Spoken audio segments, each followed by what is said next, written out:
Bruce, you must have something really good too. Of course I do. It's Bruce Danielson, and I guess I'm here to entertain you too.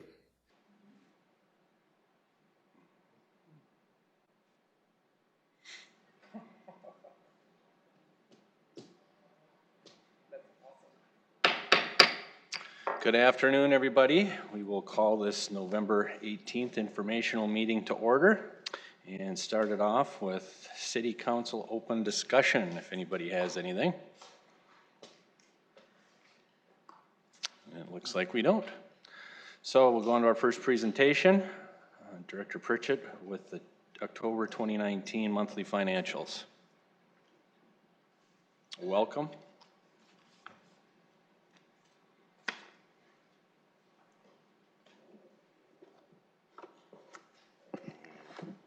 Good afternoon, Sean Pritchett with the Finance Department. Bringing forward the regular monthly financial report. We'll go ahead and jump into that.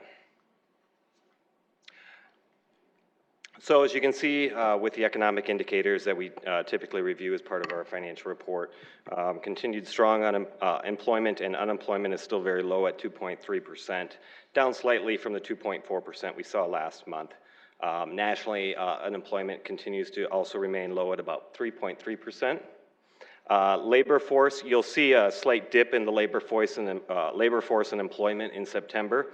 Over the past few years, if you take a look at the chart there, you actually see that we tend to decrease labor force and employment during the months of August and September, so it's not unexpected to see a slight reduction there. We'll likely see these figures come back during the last few months of the year during the holiday season. So just a slight downturn, but I don't expect that's a continual thing there. Typically, we continue to grow at about 2% per year. Inflation continues to be low, hovering at about 1.8%. Again, this is driven in part by the negative inflation we've seen in the energy sector throughout the year. We've actually been negative in this area for the last 6 months and for 9 of the 10 months for 2019.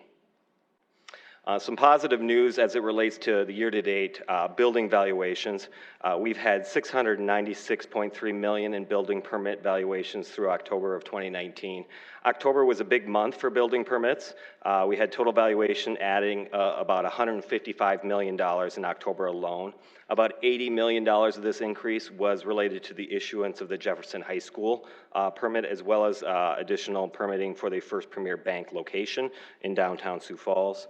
Total year-to-date valuation is now only about $5 million behind where we were at this time in 2018. Of course, that was a record-setting year for the city of Sioux Falls, and right now we are about $70 million ahead of where we were in 2017, which that was a record year as well.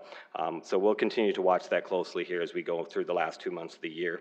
New residential values have gained some traction in October of 2019. We are still down about 8% from where we were in 2017, and just down about 3% from where we were in October of 2018. The decrease is driven primarily, as we've talked about in the past, on the multifamily side, which is down about 48% from 2017 and about 40% from 2018.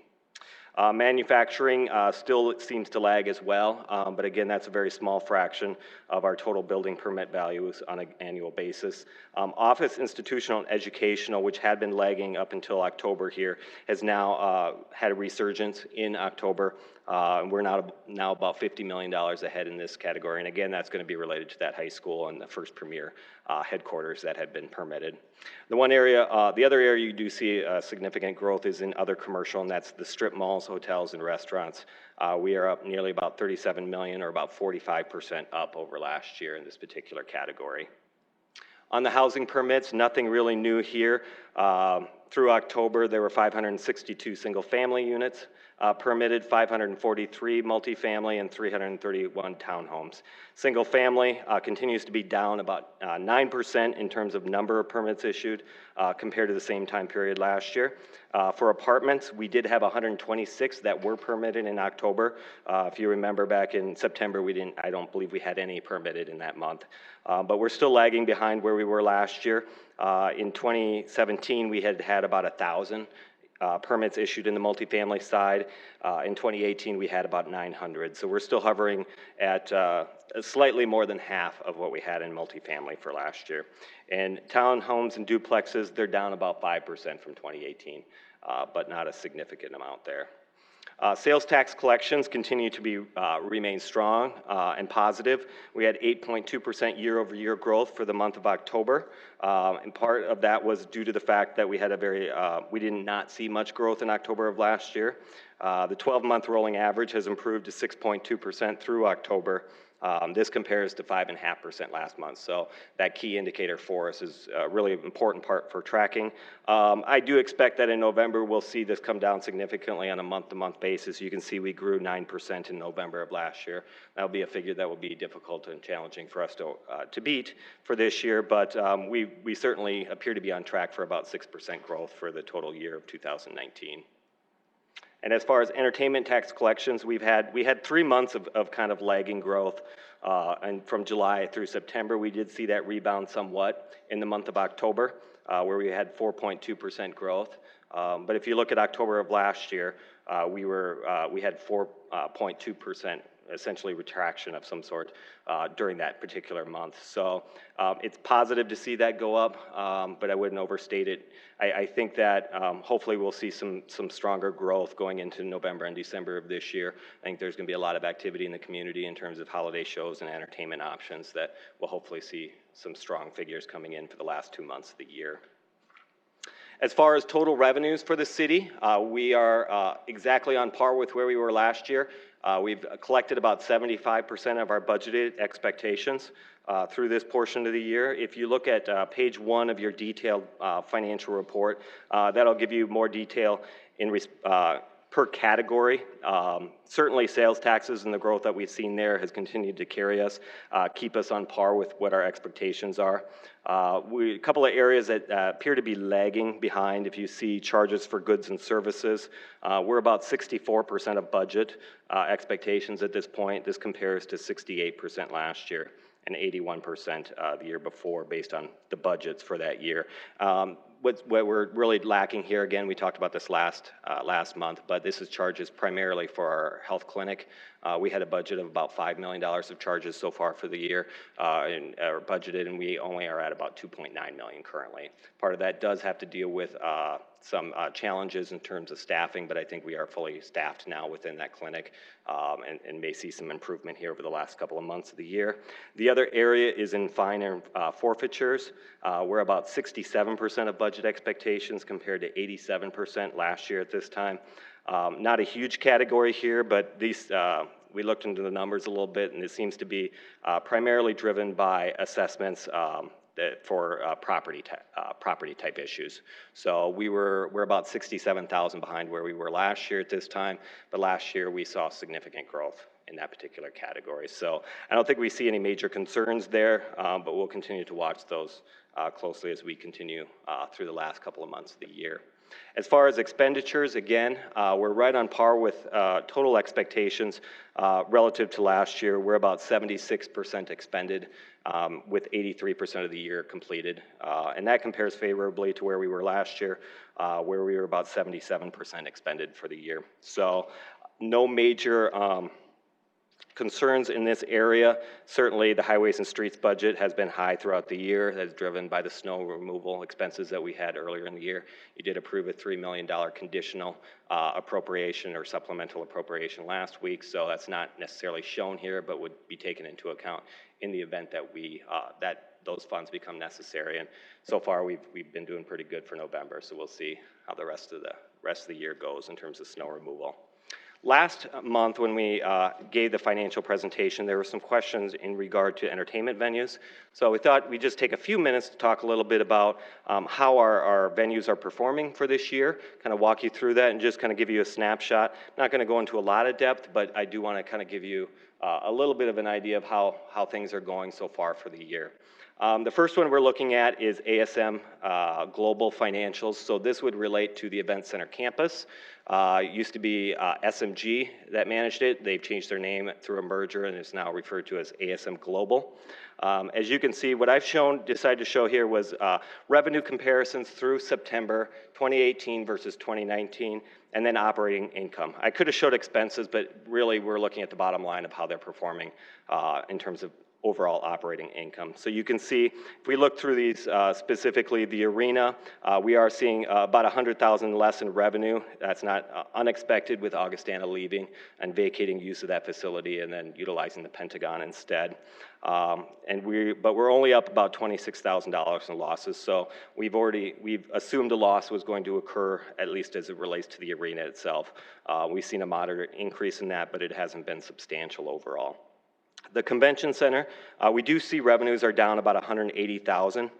I looked into this, and it's primarily driven by about a $100,000 decrease in ancillary income, primarily just food and beverage. So we are seeing some reductions in terms of their overall income there. And then on the expense side, you can see that we're about 205,000 to the negative in terms of expenses overall. So we were positive 23,000 at this point last year. We're negative 182,000. We've kind of gone back and forth, particularly with this facility. Some years we've had negative operating income, and some years we've had positive. The only real expense line item that's kind of out a differential from this year to last year deals with some audio-visual decorating expenses. There appear to be some one-time expenses for some improvements that were made out of there. So on the expense side, there's really nothing there that is out of what we would see as norms. The Premier Center continues to perform well. You can see that we are approximately we're down about 267,000 in terms of overall revenues, but actually for profitability, we are up 55,000 from this year compared to last year. The decrease in revenues is driven by guest services, which is down about 135,000, and then just other services and expenses, which is down about 100,000. So we do see revenues down a little bit there, but overall profitability is up in regard to that particular facility. The Orpheum I show here is just through June, so if you recall, management of that transferred to the Washington Pavilion Management, Inc., and so this relates just to the first 6 months of the year. So revenues were actually up a little bit on the Orpheum side as they had some positive momentum going with that facility.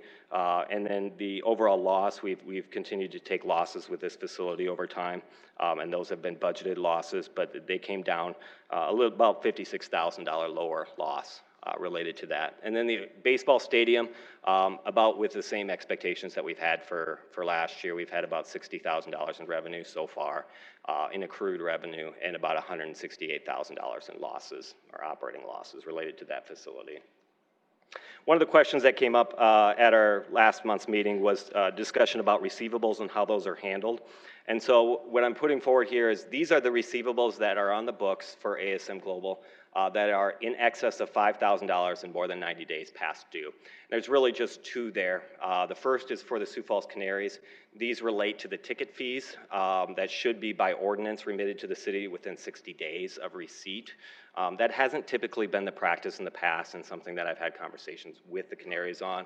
We need to get on the schedule in future years that those need to be remitted to the city because they're not funds of the Canaries. They're essentially like sales taxes. They're collecting them on our behalf, and they should be remitted on a timely basis, as opposed to the rent payment, which is actually due on November 15th annually. So we see a portion of that $9,500, that's the portion that's 90 days past due. The total amount that is currently due is about $21,000 from them related to the ticket fees portion. Again, I've had the conversation with the Canaries and the expectations that those would be paid in the month of December. So, and that has been in practice what they've done in the past. The community theater, this is a receivable about $74,000.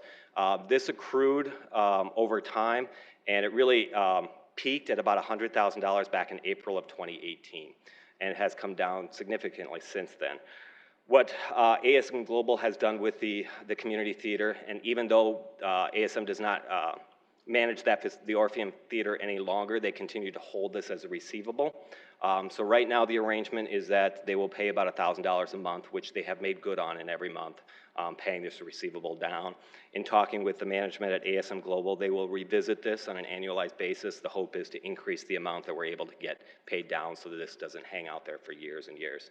We did not transfer this receivable to Washington Pavilion for a variety of reasons, primarily because our arrangement with Washington Pavilion and with ASM Global are very different. So ASM Global manages our facilities and they manage the Orpheum, but essentially all the accounts, the operations are the cities. As opposed to the Washington Pavilion, we own the facility and support the facility, and we support them operationally, but if they take a loss on events and so forth, that's really a loss on the Washington Pavilion. It's not with city funds that those are occurring with. So, but I will tell you, I've had conversations with the Washington Pavilion about their stance toward community theater, and they've actually had a very positive relationship over the last 3 months that they have been working with the Orpheum Theater. They have partnered. I'll talk a little bit when I get to the Washington Pavilion, but they've had some great opportunities to partner with them. But they have also worked very closely with them that they expect and require 50% down at the time that they book the facility and 50% before the first opening show. So there are no current receivables with the community theater as it relates to the Washington Pavilion. I want to highlight a couple of key upcoming projects just so that they're kind of in front of you in terms of your awareness. One is actually related to the HVA systems at the Premier Center. This one is actually on your consent agenda for tonight. It is for repairs, some repairs and improvements that need to be made to the HVA system for about $255,000. So I thought I'd talk through them a little bit since they are a current issue in front of you. The existing duct liner insulation within some of the HVAC pieces are notwithstanding the air velocity of certain conditions and areas of the ducts. And this has resulted in insulation detaching from inside the system and actually coming out of the HVA system. And some of you may even have heard some complaints from people that this has occurred. I know I have. There's other parts of this project that are included in this as well. The intake hoods on the roof are outside of the building. The current hoods are about 1 foot above the existing roof. Snow builds up around these hoods and is drawn into the system. The snow melts and causes condensation issues in the air handling equipment. Hence, they need to raise the actual hoods and install drain pans in the boxes to avoid further issues with the system. And our engineer who has been working on this project, he has noted that this moisture issue has caused about $60,000 of interior damage as a result of this. So this is a corrective measure to take care of this going forward. And then the last piece of this project is there is additional heat needed for a new cooler and storage addition that was added to the building, within the building. The pipes are freezing above the cooler, and that's because this area is currently not heated. They had to install a demising wall. When they installed this cooler, it was required by the fire code, but it's not allowing heat in for those pipes, and so they're going to be adding some heat above this space. So that's what that project will entail. The other things that I noted up there, nursing mother room pods. This is an issue that has kind of taken shape here and on social media here over the last month or so. And really, there are less than optimal conditions for nursing mothers needing private location to nurse within the Denny Sanford Premier Center as well as the convention center. So ASM Global has been working with city staff to look at various options, including possibly repurposing rooms. I think the view that we're looking at right now is acquiring 2 different what they call pods that would be utilized for nursing areas. And Sanford has come forward and has wanted to sponsor those as well. And so it may come at little or no cost to the city. So those continue to be explored. Baseball stadium netting, we kind of postponed a project from this fall as we were kind of waiting to see if the lease would be renewed by the Canaries or not. They have executed their option for a 5-year renewal of their lease. So we're continuing to work through that. But considering what the long-term viewpoint or possibilities are for that particular facility. However, we do have some potential safety issues. It's been identified that we need to extend the netting beyond just where the dugouts are and further out for the protection of the audience. It is about a $140,000 project, and again, we did hold off on it, but we can't continue to do that and operate the facility next year safely. I think it's incumbent on the city to do what's necessary to improve the safety out there, and so that is something that will be coming forward as well. And then last, hockey shielding and expansion joint replacement. This relates to the Denny Sanford Premier Center. This is a project that has been under consideration here over the last year, so basically replacing the hockey shielding around the center bowl. And then the other piece of it is there's an expansion joint under the main slab underneath where the ice sits. Over the last 5 years, it has kind of exceeded its useful life now, and so they're starting to see some cracking and spalling occurring as a result of that being at the end of its life. So they're looking at replacement of that. That will be coming forward, and that piece, and the way that they're looking at it, hopefully will extend that useful life beyond just a normal 5-year period, try to get it to a 10-year period for future use of that facility. So those are the major items that we see coming to that event center campus, just in terms of repairs and maintenance here. Just a couple of comments on key performance metrics. Of course, the Premier Center did just celebrate its 5-year and will be celebrating its 5-year anniversary over the next year. They did, ASM Global held an open house with backstage tours and some door prizes and live music, public ice skating, so it gave an opportunity for the public to kind of see some of the areas that they normally wouldn't have access to. They've held 25 concerts in 2019, 46 performances. In addition to that, 17 sporting events and 46 tenant games. That's for the Storm and Stampede. You're going to have a couple of sponsorship agreements come forward tonight for second reading. So there's been 3 major sponsorships that have been executed for this year, including the 2 that are coming forward tonight, and the third one would have been the Coors Light Zone that you approved earlier in the year. And then also noting their 5-year premium seating plan renewals are currently at over 90%. So seeing very strong renewal on that side, and I believe also on the suite side also. Talk a little bit about the Washington Pavilion. I don't have comparative numbers here, and the reason why is the Washington Pavilion changed its fiscal year, so it now operates on a July 1 to June 30th fiscal period. Previously, they were on a calendar year. The audit that they're in the process of completing is going to be an 18-month audit, so there's really not a comparable basis for the prior years. But I think the important part to point out, they had about $14 million in total income and a net operating income of about $900,000, which is really positive for that facility that has operated in the red for many years. Some key metrics there. They have established an operating reserve, which is going to help shore them up for years to come. They recently, if you saw in the paper, had over 100,000 people in attendance for their Kirby Science Center, which is the first time that has happened, and exceeded the last 96,000, which occurred 20 years ago in 2000. They did take over, commenced management of the Orpheum Theater on July 1st at the request of the city, and they have been operating that, and we've seen some very positive momentum there. And they've had an active partnership formed with Sioux Empire Community Theater. They've taken over ticketing for that organization. They have been helping them with designing their sets and designing their lighting. There's been some significant sound system improvements. So I think just this viewpoint that if they partner, both organizations will be successful. And I think we've seen the fruition of that even in the early months of this transition. As far as how they've done since the end of their fiscal year in June, this is their first 3 months of their new fiscal year, and you can see they're performing about $300,000 ahead of on income where they were last year, and then in terms of operating income, they're about $55,000 ahead of where they were at this point last year. Some key projects that are going to be coming forward here that I do want to highlight: the parapet and cornice. So the parapet is the I don't want to say decorative, but it's the stone decorative pedestal work that is above the roofing systems on the edge of that. It's a fairly significant project. We are expecting that project replacement to be upwards of $6 million. We are looking at all sorts of alternatives that we can have for that, but we are seeing deterioration structurally, as well as some infiltration of water that will affect the system long term. That's about, I think they were installed in the 1930s, and so the time has come to replace them, but it's going to be at significant expense.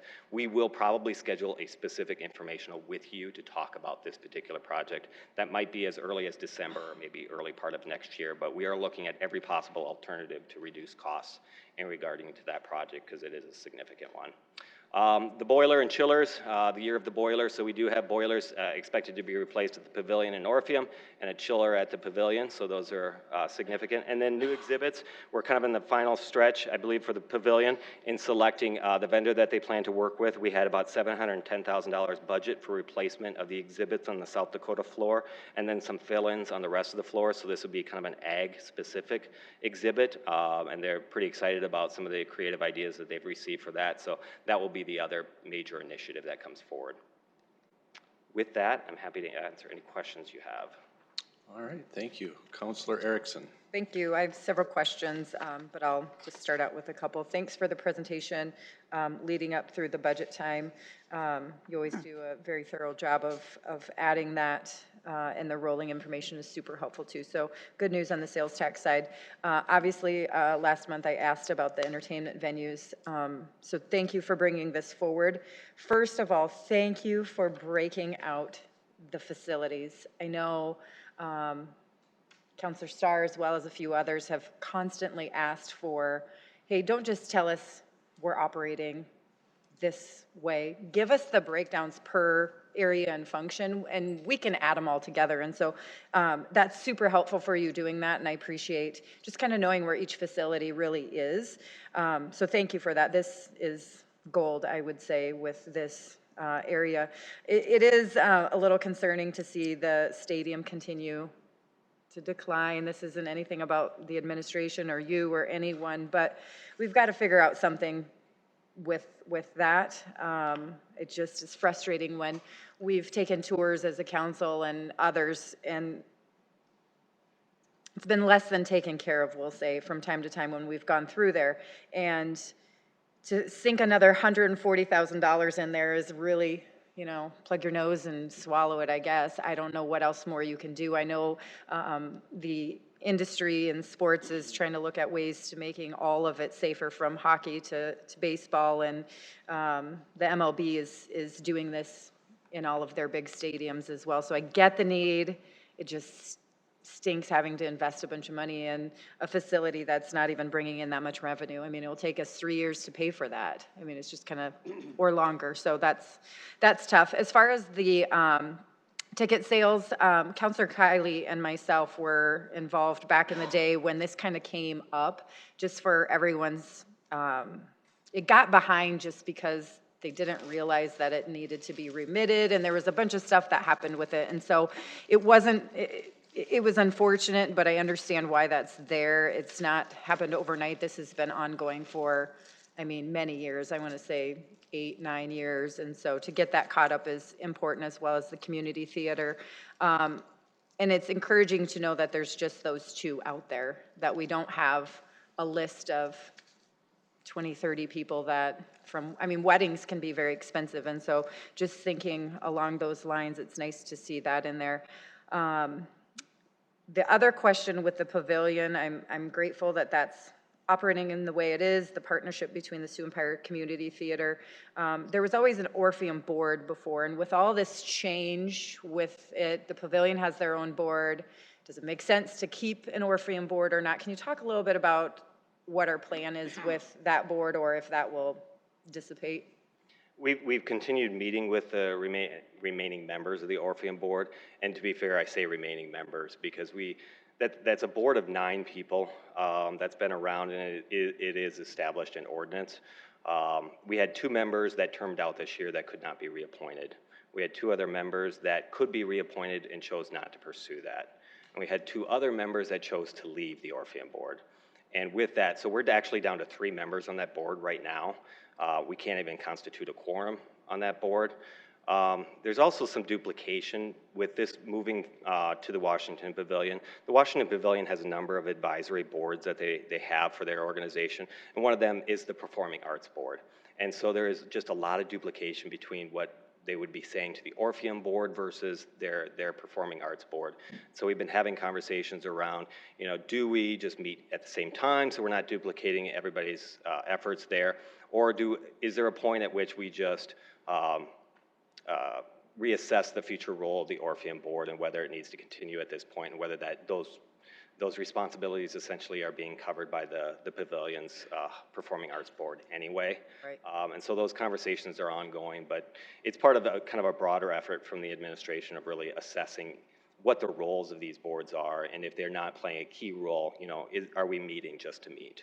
Right, and I would, for me personally, I would support giving that authority over to the pavilion and allowing them and their leadership to see what they need. If they've got the performing arts side already, sounds like it's sufficient enough, and they are reporting to you and back and forth, that it might just not be something we need anymore. That's just me speaking.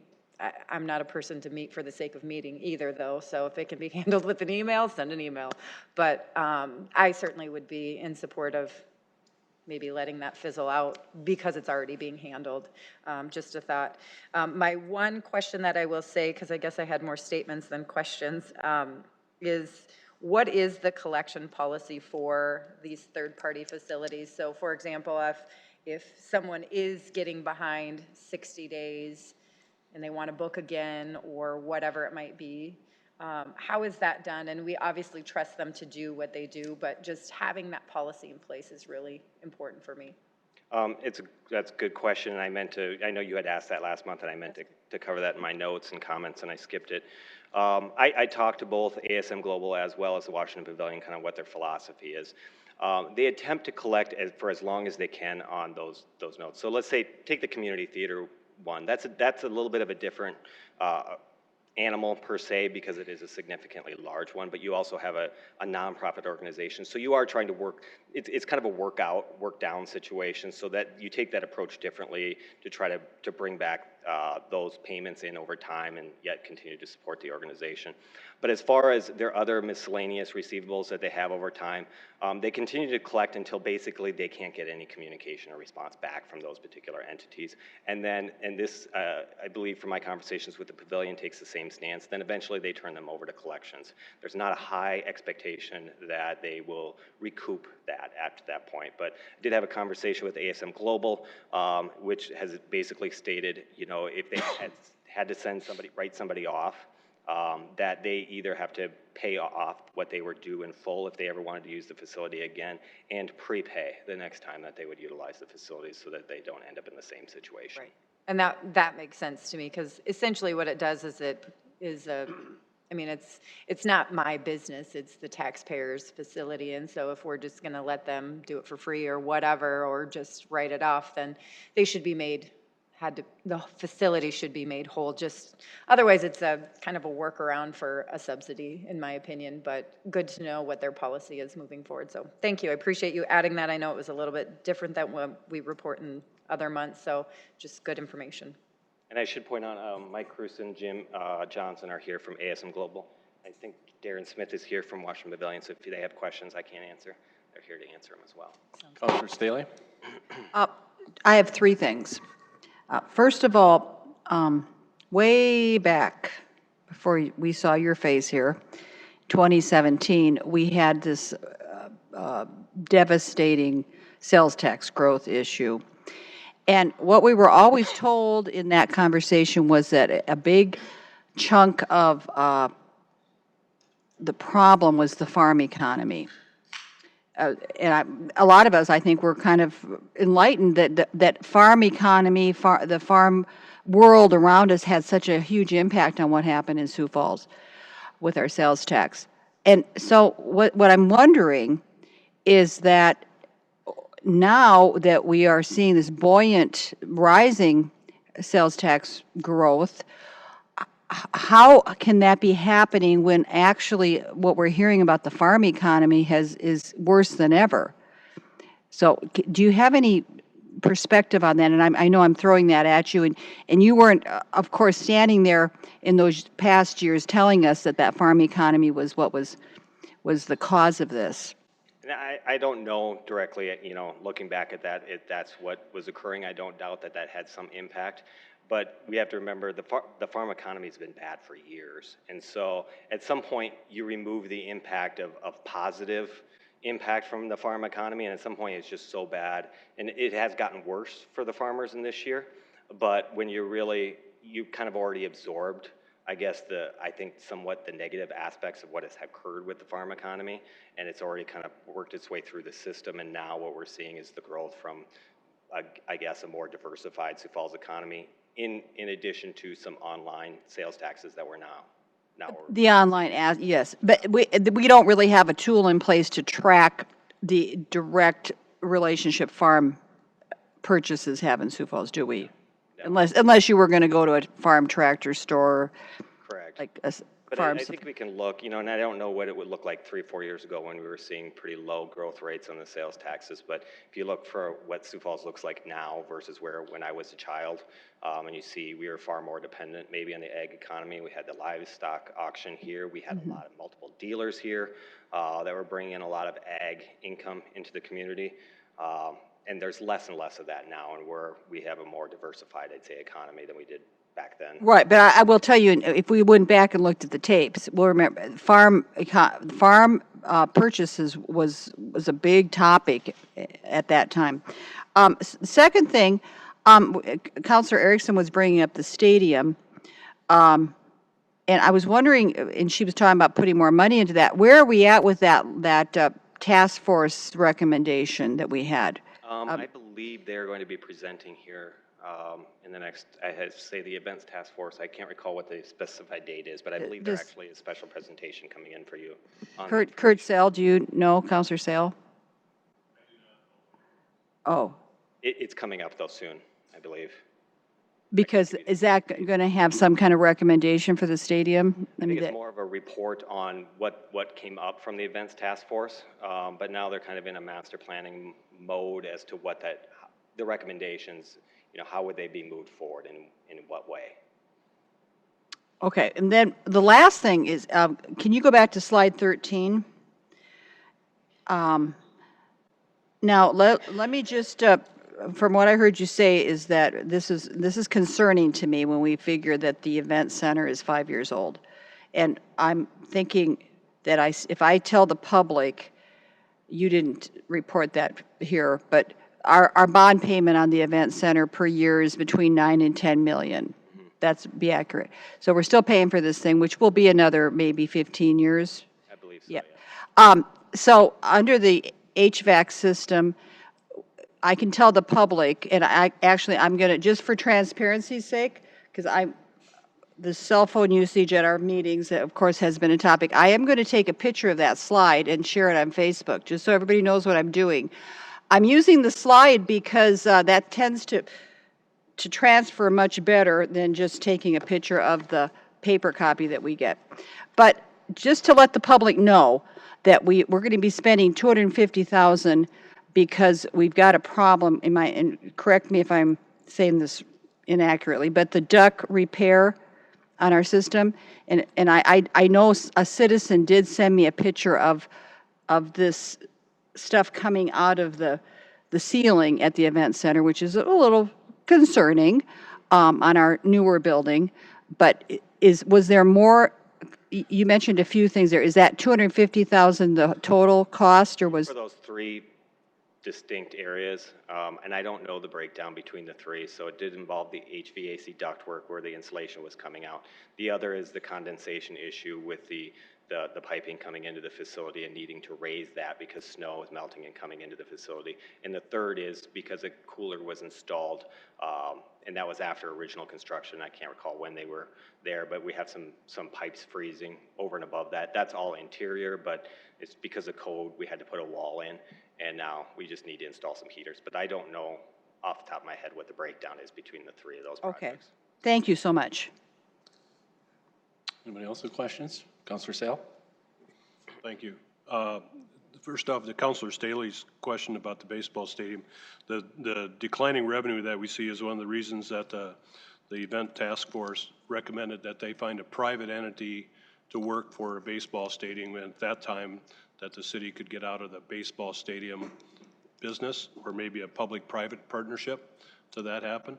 And I do believe we, as a city council, approved some money in the budget last year to develop a master plan, and Jeff Eichhoff is going to be moving that forward. I'm not quite sure when Ryan and Dan will be presenting that to the council, but I know they're looking forward to it because I just spoke to them. The question I have for you, Sean, when you did more of the detailed stuff, two of the things that jumped out on me is federal and state grants. It looks like we're about $5 million behind what we projected, and contributions about $3 million. That'd be on page 2 of your detailed part of that. Could you expand on that just a little bit for us? That seems to be big numbers to me. I think, and I don't have my staff or the staff members that would be probably most aware of this. I believe most of that is like our transit money, and a lot of times we don't get that till the very end of the year. So that's kind of a timing issue. But a lot of that has to do with our Federal Transit Administration grant money that comes in. It's nothing that you see as jumping out as a concern that might come through. Thank you. Yep. Councilor Neitzer.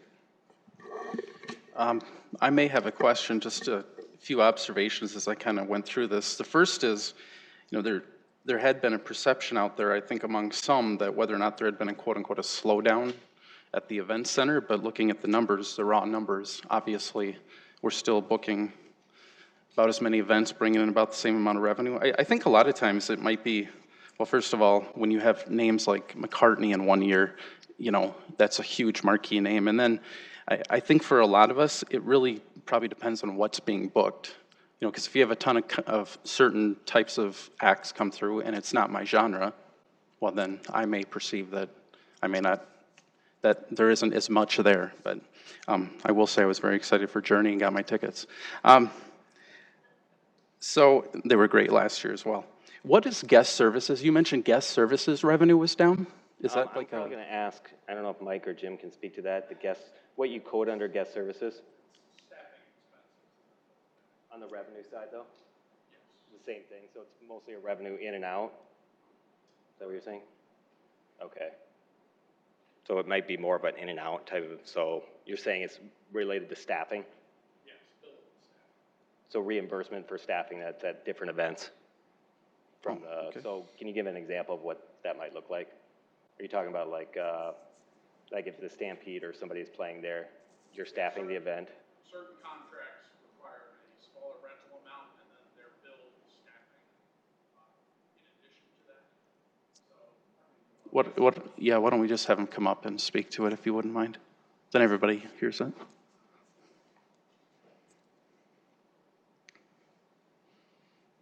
Thank you. thank you. Yes, guest services expenses, a lot of times with certain building deals, it's a slightly smaller rental amount, but they have to reimburse us for actual staffing costs. So that line item for guest services would be the expenses that they're being billed for ushers, ticket takers, security. So some events may provide more of their own and then not have to pay as much? Is that what you're saying? On the flip side of that, some promoter deals are a higher rental amount but include staffing costs. So really it's difficult to look at the breakdown of the individual line items, guest services or rental, because sometimes rental includes guest services. Okay, I got it. Okay, thank you. Appreciate it. The other thing I did want to mention was as far as the nursing rooms, I saw that did come up as an issue, and I think I should say in fairness, I believe I remember having a discussion about this. I think it's been on the radar of the AEG, SMG for a while. They've known it's been an issue. It's not their building, of course, and they have to work with the city if there was going to be any construction. So, and I know they had an accommodation, so they certainly weren't unaware or insensitive to it. They've known about it for quite a while and wanted to address it. So I just want to say that just so everybody's aware of that in the public.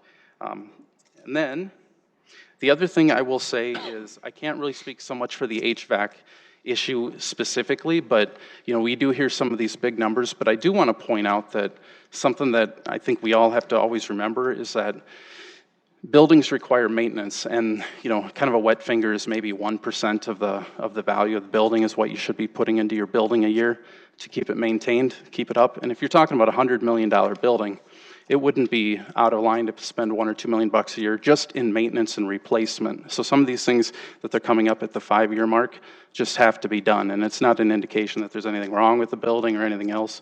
And then as far as some of this stuff, it's unfortunate if it happens, but if you can construct a $115 million building and do it entirely perfectly with no problems, then you're probably a better contractor than most. So we'll get it taken care of, I think. And I don't know if I had any questions. And nope, no more questions. Thank you. Okay. Appreciate it. Councilor Starr? Thank you, Mr. Chair. I guess, Director, my question is about the sponsorships that are on our consent agenda tonight. How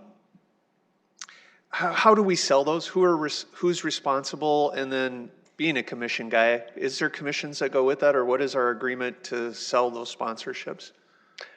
So right now, they have a staff member with ASM Global, Rick Huffman, who takes the lead in terms of selling the sponsorships. So these are not being, I think originally when when the building was put up, the original sponsorships when they were sold, I think Legends or a third party had involvement with that and was paid commissions in regard to that, but there aren't really commissions per se because this is now all internally managed. And so every year, ASM Global comes up with their inventory of what their sponsorship opportunities are. They actually brought a consultant in to help us identify potential opportunities and potential revenues that should be assigned with those revenue opportunities, and that's what they work off of every year. I'll share my dessert with Rick the next time we're at the CVB meeting then, so we'll give him a little extra. Thank you. Councilor Neitzer? I did think of one more. It seems to me, did we have kind of a tiered structure of renewals for lease, for suites and things like that? They weren't all at 5 years, right? So that we don't have to renew all of them at the same time? Like 3, 5, 10, or? And maybe just speak to how the suite renewals that you do have are going, because obviously those are very high revenue. They're important. Right. When the building first opened, they were. Can you state your name, please? I'm sorry. Oh, Mike Cruson, General Manager, ASM Global. Thank you. They were 3, 5, and some 10s. And so obviously some 3s have come up, some 5s have now come up. So obviously there was a wait list for premium seat licensing, suites, and loges. And so we're currently actively going through those lists right now. Some of those people put their names on there 5 years ago when the building first opened. And so it was a very long list for all those items. So we're currently going through those, vetting those people out now. And I anticipate in the next couple of weeks, we will be at 100% capacity of being sold. I think that you don't call it this, but it's a PSL for like the club seats. They were, I want to say maybe $1,500 a year when we started. Yes. Is there an inflator? They did go up. I'm not sure the exact amount, but they did go up this last year. Is that what is a 90% renewal already? Is that what was being referred to? How are the clubs and the loges doing? I have 1 suite remaining to be sold. I have 3 loges. And then I'm not sure on the percentage. I think all told, we were, for all those premium seat areas, we were at 90% or more. Great. Okay, thanks. Erickson? What's your, I know that the list for the club seats are just, there's quite a demand for that. So are those at 100% right now, or are there any open for that? There are a few open, yes. Okay, so you're just going through the list for that? We're going through the list Okay. as far as the people, just basically who put their name on first, and going down that list that we put on. And it was a growing list. We had people even a year or 2 ago say, hey, can you put me on the list when those things come up? And so obviously we put them down. And the PSLs, that list was well over 100 people that wanted tickets. And those 100 people weren't just, I want 1, it was generally 2. Correct, either 2s or 4s, Yeah. typically like that. Yeah. And so when we had people that fell off as far as not wanting to renew, then we have to go ahead and start looking at that way and putting that puzzle together, what fits best. Sure. And when Chris was the assistant before, I know the rates went up about 30%. So they started at $1,200 and they went up about that 30% unless you locked in for, you could lock in for just a 1 year. I don't think people really knew it was such a new thing for Sioux Falls. And so some people just said, oh, I'll do a year or a couple years. There was a couple different ways that you could just do an annual basis, 3-year, 5-year, 7, 10, whatever. And so if you locked in for 10, you still pay what was there that first time. Otherwise, your rates went up quite a bit. So, but there was such a demand for it. The only reason why I know as much about it is because Chris had called and we talked about just the differences between just could they expand it, could they not, what was it going to look like? So they did jump, but the demand is still there, and they're still full. The demand and also the redemption rate on those 400 or so in 103, 104, the sections,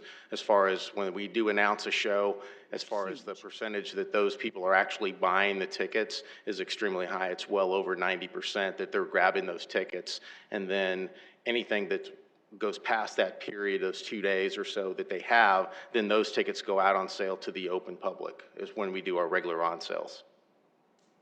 Okay. Cool. Anybody else? All right, thank you very much. We will move on to the next item. Mary Jo Wagner, Arboretum Management Agreement. Welcome. Excuse me.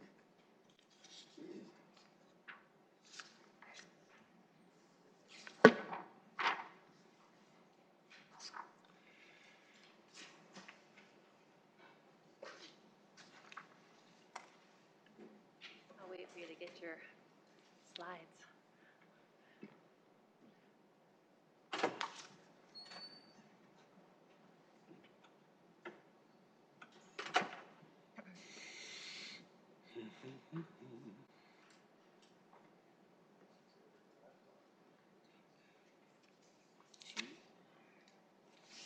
Okay, thank you.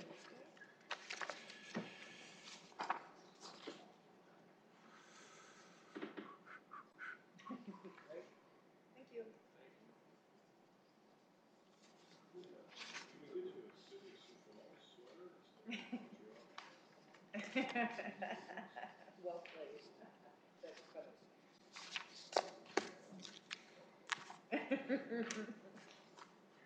All right, Okay. ready to roll. Perfect. Jackie Nelson, Sioux Falls Parks and Recreation. So today I just wanted to inform you on the management agreement for the Arboretum. So the current 3-year agreement expires at the end of the year, and it does not contain an extension.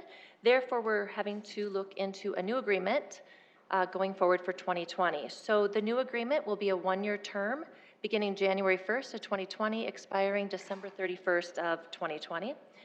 The reason for the 1-year versus the 3-year has to do with the fact that the Arboretum is currently going through a comprehensive master plan, similar to the park system structure as a whole as well. So with the 2 different comprehensive plans in place, we decided there could be some potential operational impacts and or a new path forward for the Arboretum. Therefore, we've decided just to do a 1-year to make sure we can get through the comprehensive plan before looking at what a more in-depth future agreement would potentially look like. With the agreement, the 1-year is very similar to the 3-year with just a few limited changes. The term, of course, would be one of the changes, so switching from that 3-year to a 1-year. The second is removing a business plan component of the current master plan, or of the current agreement, because there will be a business plan associated with the master plan, so that will come out of the agreement. And then finally, updating the society's address and phone number. So again, very minimal changes in the 1-year agreement compared to the current 3-year agreement. As it relates to timing, the Arboretum Board met November 14th to review and are in agreement with the 1-year term with the understanding that the comprehensive master plan is in place. Today is the 18th for the informational. We'll be taking the agreement to the Park and Rec Board on Wednesday, the 20th, and then I'll be bringing it back to you on December 3rd for the City Council meeting with hopes that this would go into effect then January 1st for that 1-year term. With that, I do have Diane Gildemaster here from the Arboretum with me, so if you have any questions, we would be happy to answer them. All right, any questions? Councilor Neitzer? Can you just remind me of the way in which this is structured? Is this something where they pay us a fee, we pay them a fee, we share revenue? How does that work? There's no fee, and Diane, I don't know if you want to come up and talk more about the structure.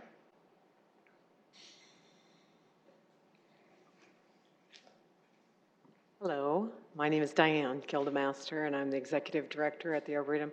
The fee structure is, there is no payment to the city from our side. So we're the nonprofit, and we're just managing and operating the facility for the city.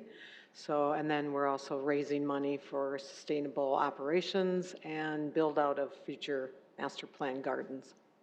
Okay, very good. And then I take it, and this might be something Jackie may have to cover, but like most agreements, the day-to-day operational stuff would be theirs, and I assume we would handle the major capital, and there's some threshold? Correct, yeah, and then our operations team helps, take care of the operational aspects of it, but otherwise it would be handled through the Arboretum. Okay, thanks. Councilor Steele? Can we get that emailed to us, the agreement? Absolutely. So Diane, I remember that there was some conversation a year or two ago about the park department. Apparently, we're just asking for a little history here, that there was like some kind of a matching energy going on, correct? Early on, when the Arboretum came online with the city of Sioux Falls, there was a kind of a matching. The Arboretum Society would raise 50% and the city would match that, but that has been taken out of the agreement, mostly because they didn't want to be locked into having to do that, and so it's still a negotiable item, I guess. So what were you going to do with the money that was being raised, the matching funds? What was that for? The first phase, which is our parking lots and the initial couple of gardens, was first phase, and that was a match with the Arboretum Society funds and the City of Sioux Falls. And then the second year phase was actually the Jasper School education building, and that was a 50-50 match as well. And then some of the outside gardens, the formal gardens, and then that was kind of about where it ended. And then we're now working on our new master plan, which, you know, we hope to get it back in the CIP. That would be wonderful, but, you know, we have to wait to see with the agreement, with the master plan. So the agreement, so Jackie, come on up. Let's have both of you up here, please. So just to know moving forward, because I know I've had discussions with the Arboretum board members in the past about how you get money back into the budget, to the CIP for this. So how is that looking? Is that something the city council needs to amend to put that in? Potentially. Right now, we're really waiting for the master plan to come forward just to see what recommendations are within the master plan. That will help us kind of decide and steer where we might have some budget impacts, where we may need to help support some funding, or is it something more that would be raised through fundraising on behalf of the Arboretum board? So again, a lot of the agreement and the funds and what's going to happen is all waiting with this comprehensive plan that's currently in progress. Well, so just for the record, I'm very happy to help. I mean, if there's some way that, I know some of us are very supportive of what you're doing, and I think that there needs to be more awareness as far as that the presence of this in our community. So I think this would be a meritorious effort for the matching part is really good. And when you consider that we've been helping like the State Theater, I mean, that, of course, that came out of a different fund, but our city has been lifting these things that touch our hearts, state theaters, whatever. Your thing is just as important, in my opinion. So, best wishes. And give me a copy of that. Councilor Erickson? Yeah, if you can just send it to the full council, that would be great, include our staff too. So my question, Diane, since there's no 50-50 match for the next year, do you have any plans for changes, or are you also holding off for a year until the next renewal is done? Yeah, basically the master plan, like Jackie says, is a lot of moving parts. And there's actually, we've seen our first blush of what the cost will be with our map. And there will be phases of it. And so that what will be in the first phase versus the second phase, that kind of thing, is still yet to be decided by our board. Even Park and Recreation Board hasn't seen it yet. So the master plan being kind of in limbo, and the business plan, we haven't even seen the business plan yet. So there's still so many moving parts, and that's why we decided let's just do 1 year and then we'll be back at this again. Right. So it's not like you're being kind of hung out to dry, so to speak, right now, because it was really quite controversial the year that it was cut out of there. It did spur a lot of conversation amongst the council, and we ended up putting the funding back in under the kind of leadership of Michelle Erpenbach. And so just bringing that up and knowing where the direction is, I think is important for all of us, because it was a priority for us. And, you know, if we compare the Mary Jo Arboretum to the Great Bear, all of the capital is done through the city and through the Parks Department. And so kind of same in my opinion, that if we're going to do it for one, we need to, it's a fairness issue for me, I'll say. But it's also a priority list as well, that you can't have a deteriorating chairlift and have any injuries or anything like that. And so it's a priority thing as well. And so if there's a project that you want done immediately, then maybe you do have to fundraise a little more to get that done, because it falls within a priority list. But certainly an interest of mine as well. And so thanks for being here and answering those questions. And we'll look forward to seeing that agreement and the plan in the future. Great, thank you. Counselor Staley? And this heralds back to the conversation we just had with our finance director about 2017, when we started to see those declining sales tax numbers. I remember having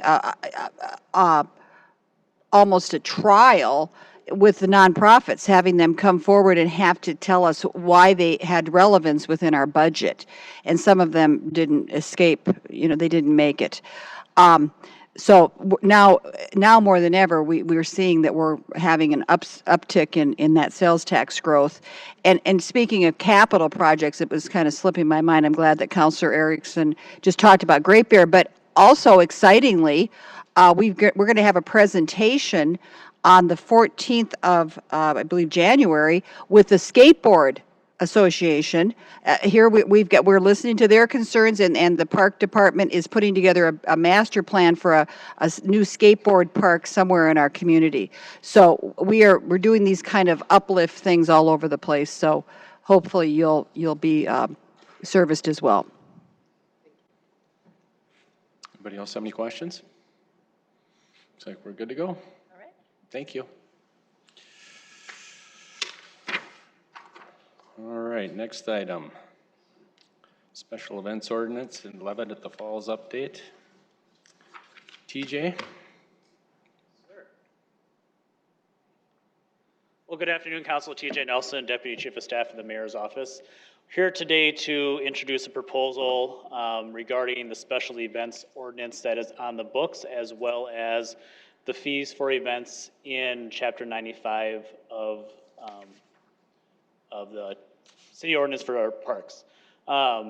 You'll see we've got Parks and Recreation, Police, and Fire represented here today to present, but there are numerous departments who are involved in processing special events. So a quick overview, Chapter 95 is the Parks and Recreation ordinances. This covers all the fees, or all the facilities and services for the Parks Department. Chapter 96 is what regulates special event permits for the city of Sioux Falls. So the Chapter 95 updates today will just be some of the fees. Some are outdated, some are new. It also sets in place Levitt shell fees for non-Levitt organized events. And then Chapter 96, several updates to that, one of which will allow for commercial for-profit events to pull a special event permit. Right now, over 50% of your revenue needs to be donated to a nonprofit in the city of Sioux Falls. So this would open the door to other activities coming into the city. Also sets parameters for cost recovery of several events in the city. Right now, it's very easy to organize something. The taxpayers cover all the costs for a lot of these events to occur. And then we also reaffirm and add in some language on First Amendment activity. So that First Amendment activity would not be charged for an event to be held. Bring up Jackie, go over just the increase of events over the years. So what used to be for you are the special events that have happened in Sioux Falls from 2017 through 2019. So starting in 17, you can see there were 88 events, which is now up 25% to 111 here in 2019. Of those 111 events, 88 of those were held within the park system. The majority of our events that we hold through the special event process are 5K, walks, runs, some cultural events such as German Fest, Festival of Cultures, things like that. In terms of the special events, all of those 111 events have to go through an application process. Within that application process, there's a committee that then meets with the event planner to talk through all the specifics of the individual events. The committee is made up of all of the different groups that you see up on the screen. Majority of them are city staff, with the exception of downtown Sioux Falls. Most of the committee members are invited to every committee meeting. However, not everybody needs to attend depending on where the event is held or what's happening with the event.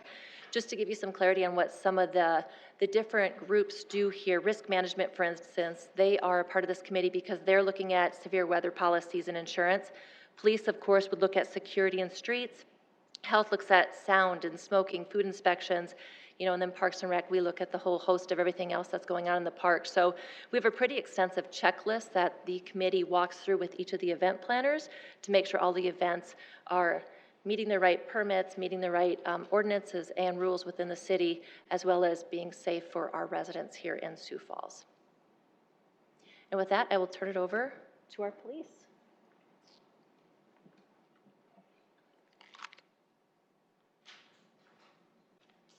Greetings, councilors. Captain Jeff Garden, Operations Commander for the Sioux Falls Police Department. Just to give you a basis and understanding of how we currently staff our events. Events will require anywhere from 2 officers to over 30 officers, depending on what the event is, of course. And that staffing comes directly from our park officers, our traffic officers, and our school resource officers. And currently they flex their hours, or they'll take time off during their normal scheduled work hours to work the event if it's during their non-scheduled work hours, so that we don't incur overtime costs on that. And while they're working those special events, they're not working their primary mission. When we're working larger events, when we have those 30-plus officers or even 15 to 20 officers, we will not have any park police officers in parks. We will not have any traffic enforcement out there. We will not, if it's during the school year, we will not have any school resource officers in schools. That's where those officers come from to staff those events.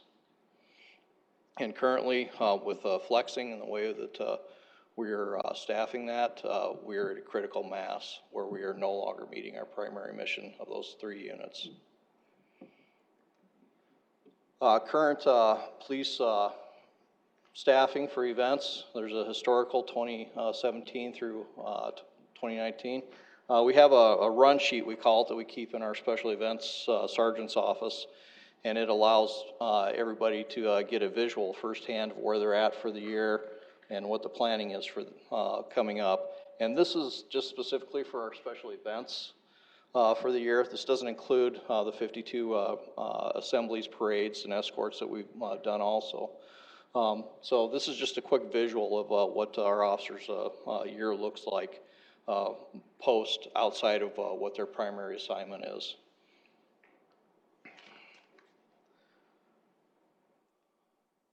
Current considerations that we take into account when we staff special events are not only the safety, security, and traffic and infrastructure protection, but also this day and age we have to consider outside attack and target issues with special events.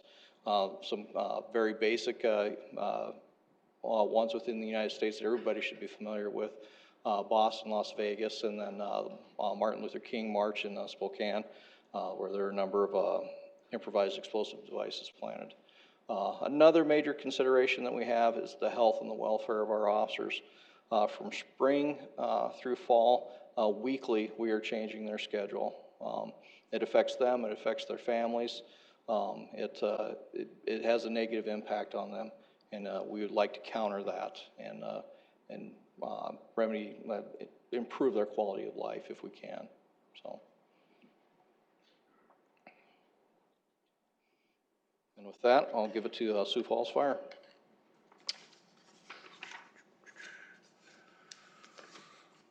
Good evening. Jay Titus, Sioux Falls Fire Rescue Division Chief of Daily Operations and Fire Operations. Currently, right now, our department doesn't charge for medical or fire suppression standbys at special events. However, our Community Risk Reduction Division does stand by at certain special events that use pyrotechnics. These are events where they have to take the fire alarm system down. So at those events, we do require a fire inspector to do standby in case the system needs to be reactivated. For the majority of the special events that we attend, we are able to stay in service, meaning we have a presence, but we can respond to emergencies. Typically what we do is we'll use whatever truck's territory that event is in to go to that event. What we're talking about that our department, the only events we would charge for, which are very few, would be when our department is asked to do the type of standby that we cannot leave that event for emergency response. And then, of course, the only thing we're looking at charging for are personnel costs, not equipment or any vehicles.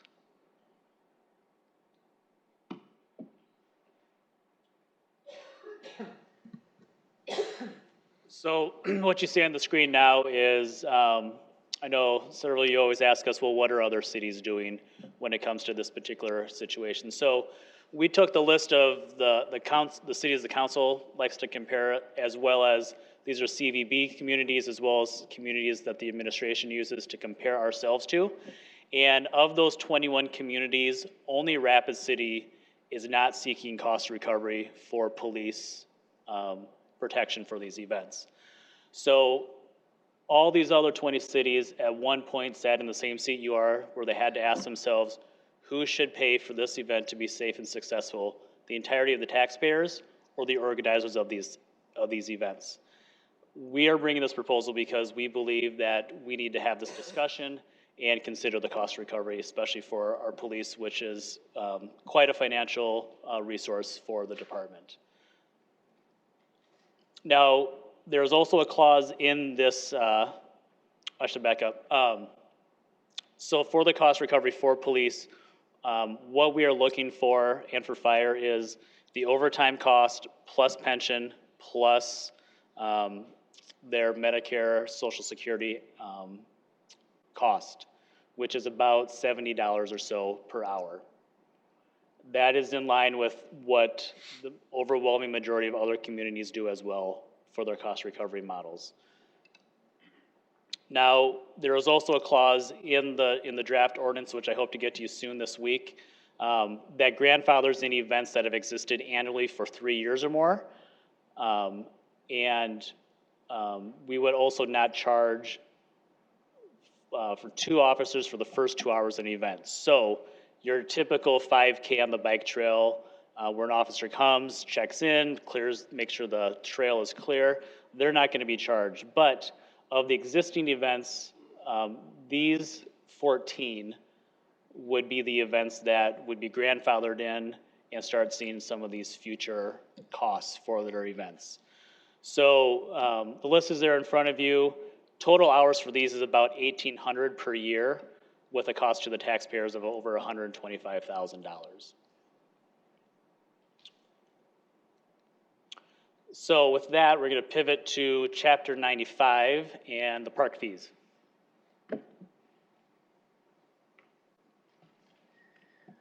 So as it relates to the park fees, with the addition of renting out the Levitt for 2020, we decided it would be a good time to clean up some of what is currently in there today that's outdated, as well as add another fee that's currently not in there. You will see this again in front of you in the spring once we get done with our park comprehensive master plan, as we do foresee some additional fee changes there as well. But for now, in regard to Ordinance 95 fees, we would be looking at removing programs such as Golden Age, as well as the ice skating programs that used to be held at Sioux Falls Ice and Rec Center, as that building is no longer around. We will also be looking at adding lighting of the falls, and then the Levitt fees as well, which we'll talk about here next. So as it relates to the Levitt Shelf facility use rentals, as you all know, the Levitt is a state-of-the-art professional outdoor venue that opened this past year in Falls Park.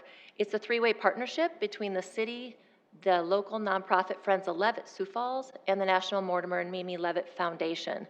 This was a $5 million investment, so we are being very cautious and careful as we look to renting it out and looking at it from a future perspective. Again, this is a partnership with 3 different entities, so we all want to make sure that we are doing our due diligence and making sure that this $5 million investment is truly remains that investment and worth every penny of it. So with that, what I want to do is kind of turn it over to Nancy Helverson with the Levitt, just to give you a quick update of how the season went this last year and to talk a little bit about the professionalism of the organization and the expectation of the Levitt Foundation. Good afternoon, Nancy Helverson with Levitt at the Falls. First of all, Jackie tells me I have 2 minutes, so I have to start by saying thank you. Thank you, thank you. We had such a phenomenal first season. The numbers blew us all out of the water. In fact, we were the highest attended Levitt in the nation in the smallest community. So Way to go, Sioux Falls. So in our 30 concerts this past year, we had over 58,430 attendees. Some of you were with us for many of those, and I want to thank you for being on the lawn. We had an average of about 1,774 concert attendees at each concert.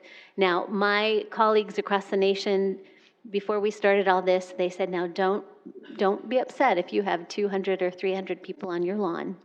Well, that was not our story. So we were very delighted. What was so amazing was that people came back night after night to see the various artists that we had. All of those artists were professional, all paid, many of them Grammy Award nominated artists, some of them even Grammy Award winners. And we anticipate keeping that going in the future and setting a brand quality that our community can expect with the venue. And your support is critical to that. The other piece is the volunteerism and how many in our community came out to help us do this. And I do have to give a shout out to the fire and police and all of those gentlemen and women who came out and supported us.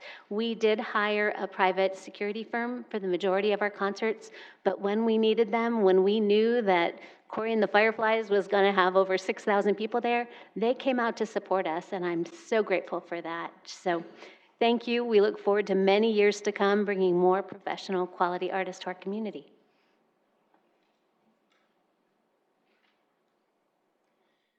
So looking at proposed rental fees for the Levitt, so as you know, as part of the agreement, the Levitt gets 80 days within the calendar year between May 1st and December 31st. So anything outside of those 80 days would be open for park and rec programming or city programming, and then beyond that, public rentals.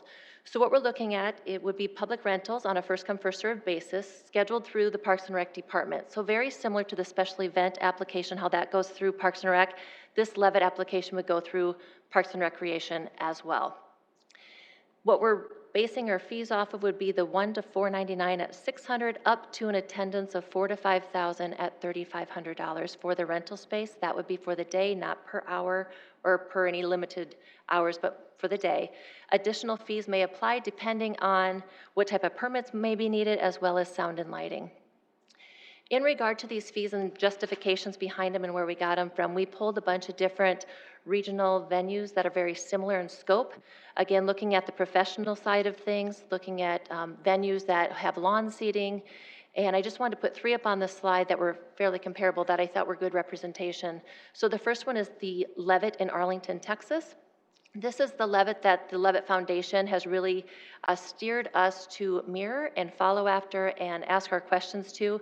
We're very similar to the Arlington Levitt in terms of scope and size. So again, their seating capacity is 5,000, which is similar to ours. Their rental fee starts at $300, goes up to $6,500, and then has the additional applicable permits, sound, lighting, etc. The one thing I would say about the Levitt Arlington, they currently do not have public restrooms, as well as some of the additional features that we have within our Levitt, as ours is a newer Levitt shell.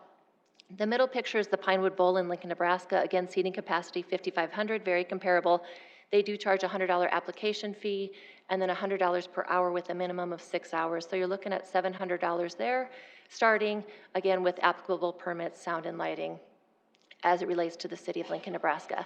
And then finally, a little bit smaller scale, but I put this on here just because of the rental fee, and that's the Simon Estates Amphitheater in Des Moines. Seating capacity is 1,200. Again, you can see there's a small round stage right against the river, but it is all lawn seating, and that is $550 for a 4-hour time block, $100 thereafter, and that would be for free events. If it was more of a ticketed or for-profit event, the cost is $800 for a 4-hour time block with $175 per hour after that.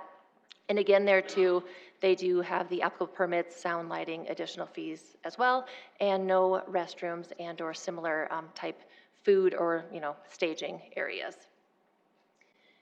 So I know that was a quick rundown of the Levitt, but with that, I'm going to turn it into the timeline. So November 18th, we're here today talking to you about at the Informational.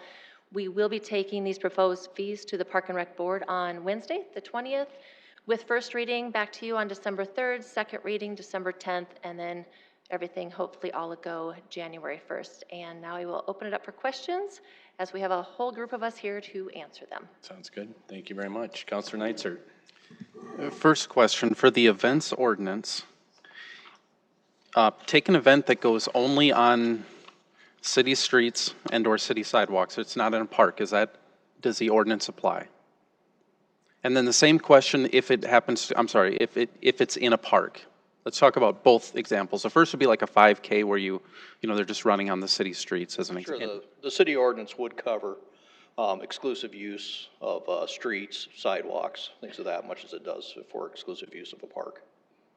And then the same thing if you rent a park for a concert, same applicable as well. Park or city street, anything where the police have to be involved.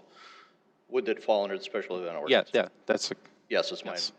Okay. Can somebody tell me what would constitute a First Amendment activity besides obviously like maybe petitioning or something like that? Protest, for example. Oh, okay. So if somebody wants to have an organized protest in a park, okay. It's, every year we get assembly permits, people, they want to protest. Whatever they might want is on their agenda. Okay. This year we've got 52. Those would not fall under the special events. It would not be charged. There'd be no fee for the permit, anything of that nature. Okay. It's protection of that First Amendment, everybody's ability to get out there and say what's on their mind. Perfect. What determines your staffing levels, how do you know you need 2 versus 20 police at any given time? The first and the easy would be the number of projected attendees, where it's at, if there's intersections to block, if it's on, for example, on streets, if it's a parade, then every intersection you have to take care of, every driveway, things of that nature. If it's in a park, if it's a concert, and there's going to be 10, 15,000 people there, then we have to staff accordingly for safety, security, and then we also have to, some of the other things that we look at are avenues in, out, things of that nature. And as I said, in this day and age, we also are very concerned about outside attacks and whether the venue presents a soft target or not. Okay, last one, and I'll defer. Do you think this would help you in terms of, one of the concerns is that it's pulling officers off of their normal work? Do you think it would help in that regard? And if so, how? I do, because the officers that are scheduled to be on shift would stay on shift. And then the openings for the special event would be put out to the officers that are off, and they would come in and work that in an overtime capacity. Because the event is covering the overtime, so you're able to do that and not have the budgetary impact? Correct. Okay, so you would be able to keep the people that are being pulled off now from, let's say, traffic over to the event can stay on traffic, because you wouldn't pull them off now because you'd have to pay them overtime. And in this scenario, you can pull people that are not on shift to come in, and they would be working potentially at the overtime rate, but the special event is paying the overtime, so you're paying the normal wage. So it's, I guess, budget neutral. Correct. If that makes sense. Say this event, this ordinance passes, for example, say it's a Saturday, we have 3 park officers scheduled to work and 3 traffic officers scheduled to work, 1 during the day and then 2 at night. They would stay on their scheduled shifts, nothing would change for them. Say we needed 10 officers to come in and work an event, whatever it might be, then we would essentially put that out by a seniority-based contract to those that were off and available to work it in an overtime capacity as paid for by the event. Okay, last clarification. When you said overtime, are they paying the full city salary, including like an overtime rate? Like, so if it's $50 an hour for salary, they pay the 50, or are they just paying the delta between regular up to the overtime? The formula includes the overtime rate as well as pension and Medicare. Okay, so they're paying the all-in salary that would cost the officers. We're using the same formula that we use for our Office of Highway Safety grants. Okay, thanks. Councilor Erickson? Thank you. I have several questions too, so I'll just ask a couple and then kind of move on. Just for clarification, the legacy events, are those the ones that are grandfathered in? The legacy events, yes. Okay, so those ones are all in. Is this list Is this it, or are there others? Those are just the legacy events. What about the, like, Mayor's Parade and things like that? Now, I know it's a city-sponsored event, but still costs the taxpayer dollars Well, that's during a holiday, so we pay anyway. on that, still with security. Right, right. But it wouldn't have to, it wouldn't be, that parade wouldn't have to take place, so to speak. But I'm just curious, making sure that we have all of them in there.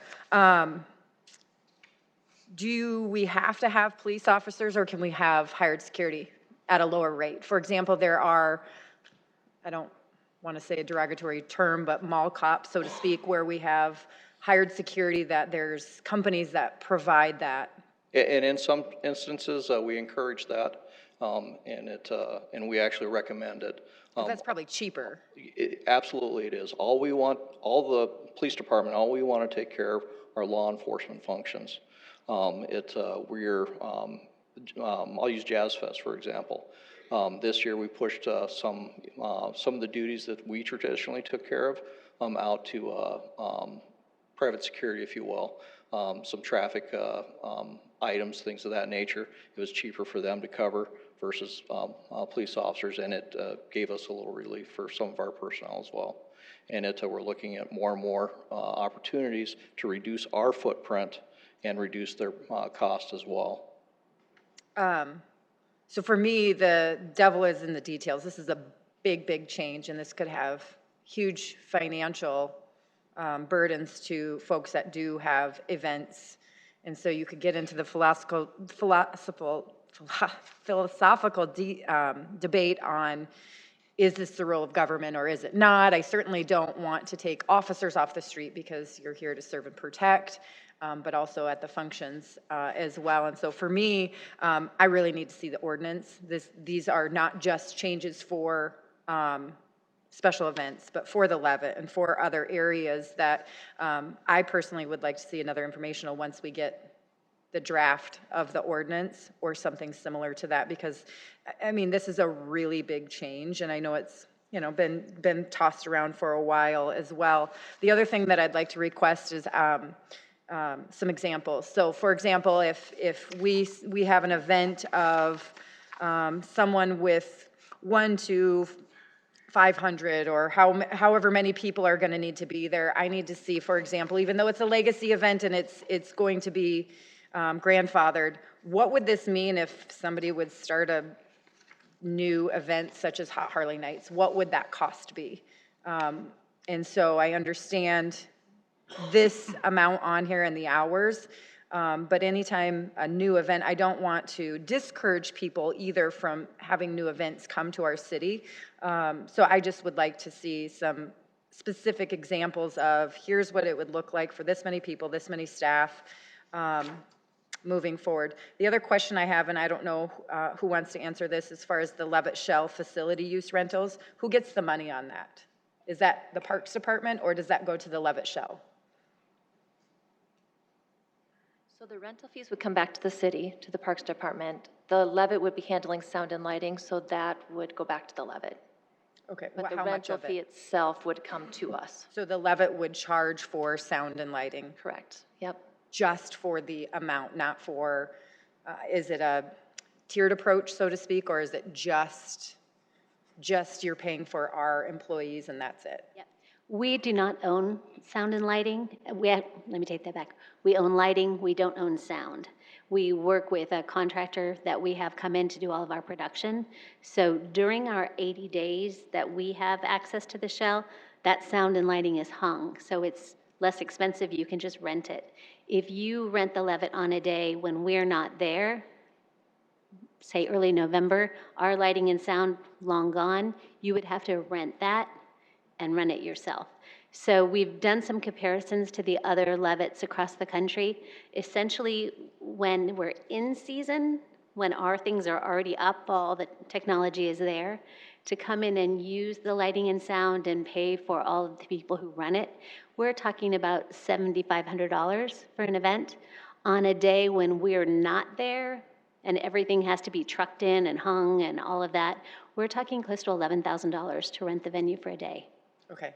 And so, To rent the And sound that's and just lighting. the face value, it's not an That's, inflated. that's just what it costs to do it. Right, okay, that makes sense. I just was curious as far as if we were charging you with that, having you take the lead on that, or if it was the Parks Department where those funds come back for that. So I'll just kind of reiterate it again. I really want to see the draft of the ordinance. I think that's important to know exactly. I get having the per hour in there, so it's not just a fee. Nobody likes to raise fees.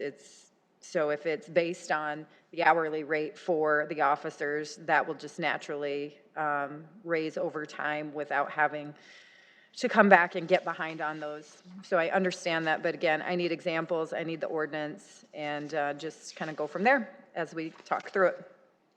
Counselor Sale? Thank you, Counselor. Quickly, TJ, I just have a couple of questions. I think you might be the appropriate one. We currently have a contract with Paramedics Plus, and I believe that there would be required to be at some of these special events. They currently charge these organizations. Do they currently do that? Jay would know this. I don't believe they do. And oftentimes fire rescue is there providing first aid as well. I did email them, Counselor Sell, and my understanding is some events they do, some they don't, some they donate. I don't know what that percentage is. We'd have to talk to them. And maybe some of the health department that knows the contract could get that back to me on what they do charge when the committee determines that the paramedics have to be there. That'd be good information. And secondly, on the whole, I think this is a very good move to go forward. I know what it's like to be taken off of shift and go to a special event and realize that you're short-staffed back there. But I would like to see a projection for what the total revenue for the year would be that the city would be collecting to pay for our employees to staff these. I see what the legacy things would be, but what are we projecting to go to the next level? Because what I will guarantee you is going to happen if this passes, is that this council will be asked on an individual basis, charity by charity, to waive the fees. Because somebody's gonna come in, they're gonna say, we have this great charity, we're taking care of all the disabled left-handed accountants in the upper Midwest, and we want our fee waived. And they're going to come to the council to ask for that. So I would like to see a projection on how much revenue you anticipate bringing in. That's all. Thank you. Disabled left-handed accountants. I'm gonna write that one down. Anybody else? Counselor Staley? I've got a few things. First of all, I'd like our fire guy, Jay, would you come up for a minute, please? I remember several years ago, we had I feel like am I being heard okay? It's never loud. Yeah, I feel like this isn't, I'm not quite getting the resonance here. I can talk louder. Anyway, a few years ago, we had the pyro ordinance where you had a standby thing, you wanted to raise the fees. So we're already paying the fire department, or people are already having to pay extra to have you at events. At certain events, that's correct. Yes, so how, I think now we got it going. Now we're cooking. So how is that changing with what you just talked about? Well, it's covered in a different ordinance or chapter. It's chapter 91. About the fire standby for Right. fire alarm But system. So that would remain the same. Right. So you're not talking about any changes. You were just restating what is already. We're talking, there's very few events. The only events we're looking that we would actually charge in addition to those are events where they would want us to do a standby and our truck would have to go out of what we call out of service, that they could not respond to emergency incidents. The majority of the special events we go to, we send a truck that event's in their territory. They stay in service, and they're not required to stay at that event. They can go on an emergency call if it comes in. Oh, really? Even though they're being paid by that event to be there? No, we wouldn't do it on an event that, no. Okay, so that's not a big change, just to. So I wanted to go back to the grandfathered issue. Thank you. So how long are these events grandfathered for? For 1 year, so they would, go back to this list. So the events you see here, should this pass in 2020, they would pay 50% of the fee that would then be assessed to non-grandfathered events. And in 2021, they would then pay the full fee. And Jeff is much better at math than I am, and he did calculate, Counselor Silla, to your question, it would be about $240,000 that we would bring in for 2019 if this was in place already for police cost recovery. So is there a provision that a certain entity can come and ask us to have their fee waived? Or is that So something? you would need to apply it equitably to everyone. So, okay. Now, let me say something. You're the best person to have at the podium right now. Because first of all, I'm a Republican, okay? And you're going to say, what the heck does that have to do with anything? Well, I'm going to tell you, because I got into a little hot water with my Republican friends. Because I brought up a year or so ago the issue of Kristi Noem's fundraiser, where we had our President Trump coming to town. And to me, this really falls beautifully into what we're talking about. And you and the mayor said that we had the $21,000 police overtime. You said that was okay, right? We didn't need to recap that. Correct. So now if this passed, then of course, then she would have had to pay it back? Or how is that going to? This would not apply to an event like this. The special events, Chapter 96, applies to special events requiring a permit, which is for use of a public space, meaning the public right-of-way, such as a street, sidewalk, or a public park. The convention center, although owned by the city, would not fall under that special events permit process. But wasn't it, okay, and so I was really, again, I'm a Republican. I wasn't trying to put down Kristi Noem as a Republican. I thought it was a fairness issue to our citizens that this was a private fundraiser at $500 apiece. I think Councilor Selberg was there. If you got your picture taken with the president, it was $1,000. So that to me was a select group of people's event. It wasn't for the whole community. So I would agree with you that is different than these, because these are, like the St. Patrick's Day Parade, anybody can go to that. These are all, I think they're all free events. So I actually would say, maybe we should have some wording here that says if it's a political event like that entity would be reimbursing the police force. And I believe, like I said, it was like $21,000 for that expense. So that's my 2 cents on that. But now at least we have it clarified that wouldn't be part of this. Correct. We could still have that happen again, and the city would pay for that. So then I'm also hearing that this is going to be based on a rate of $70 an hour. It'll be based on the overtime rate of an officer's wages, plus their benefits, pension, and not benefits, but the pension and the Medicare Social Security contribution. So that's for every officer who's there? Every officer except for the first 2 officers for the first 2 hours. So like the neighborhood watch things that we have, that wouldn't be, okay. That would not be included in this. And I guess I'm glad we have some people here from these entities. I had heard that Jazz Fest could be charged up to $47,000. And if that were the case, and that they would be moving to the fairgrounds, which would be kind of sad. I mean, this is going to be a great community discussion. I put it on Facebook this afternoon, and on either side of the issue, people are weighing in heavily. So I agree with Councilor Erickson. I think this merits another informational before it comes to a first reading. Sure. When we have. Yeah, and you can see Jazz Fest, after the air show, Jazz Fest is the largest lift for the police department.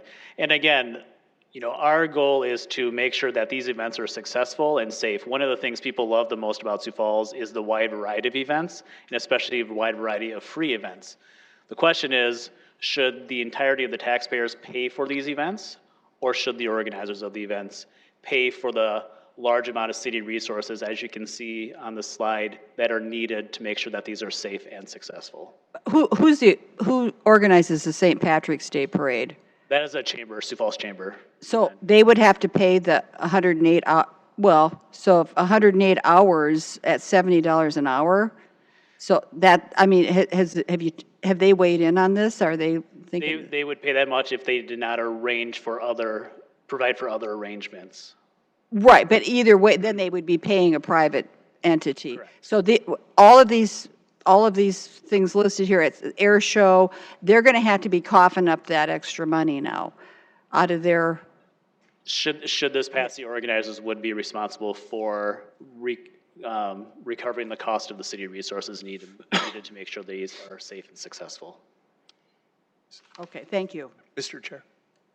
Yes, Councilor Starr. Thank you. So TJ, when do we do the refund for these entities for the economic impact that they have for our community? The sales tax they bring in, the hotel night beds, are we planning on refunding that money to them because they actually generated it? You're kind of missing the point of these entities are what you said make our community great, but they also have millions of dollars of economic impact on our community. So are we planning on going backwards and giving them the money that they're generating for our community at the same time? Not to mention the quality of life that, whether it's the air show that our family took in, or for them to come up with another $40,000 to bring a free event to our community, which brings millions of dollars. I know even just the performers and the people who are part of the air show that spend nights in hotels. So we should start calculating how to give them back the impact that they made to our community in sales tax that we're collecting. So would you propose that as part of this ordinance that we do that? This again is a cost recovery model, so they are directly paying for the direct city resources needed for the event to be held. It is not factoring in what you mentioned.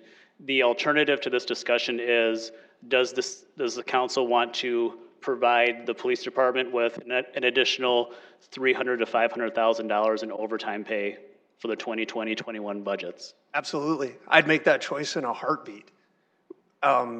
We have two problems we're talking about here tonight.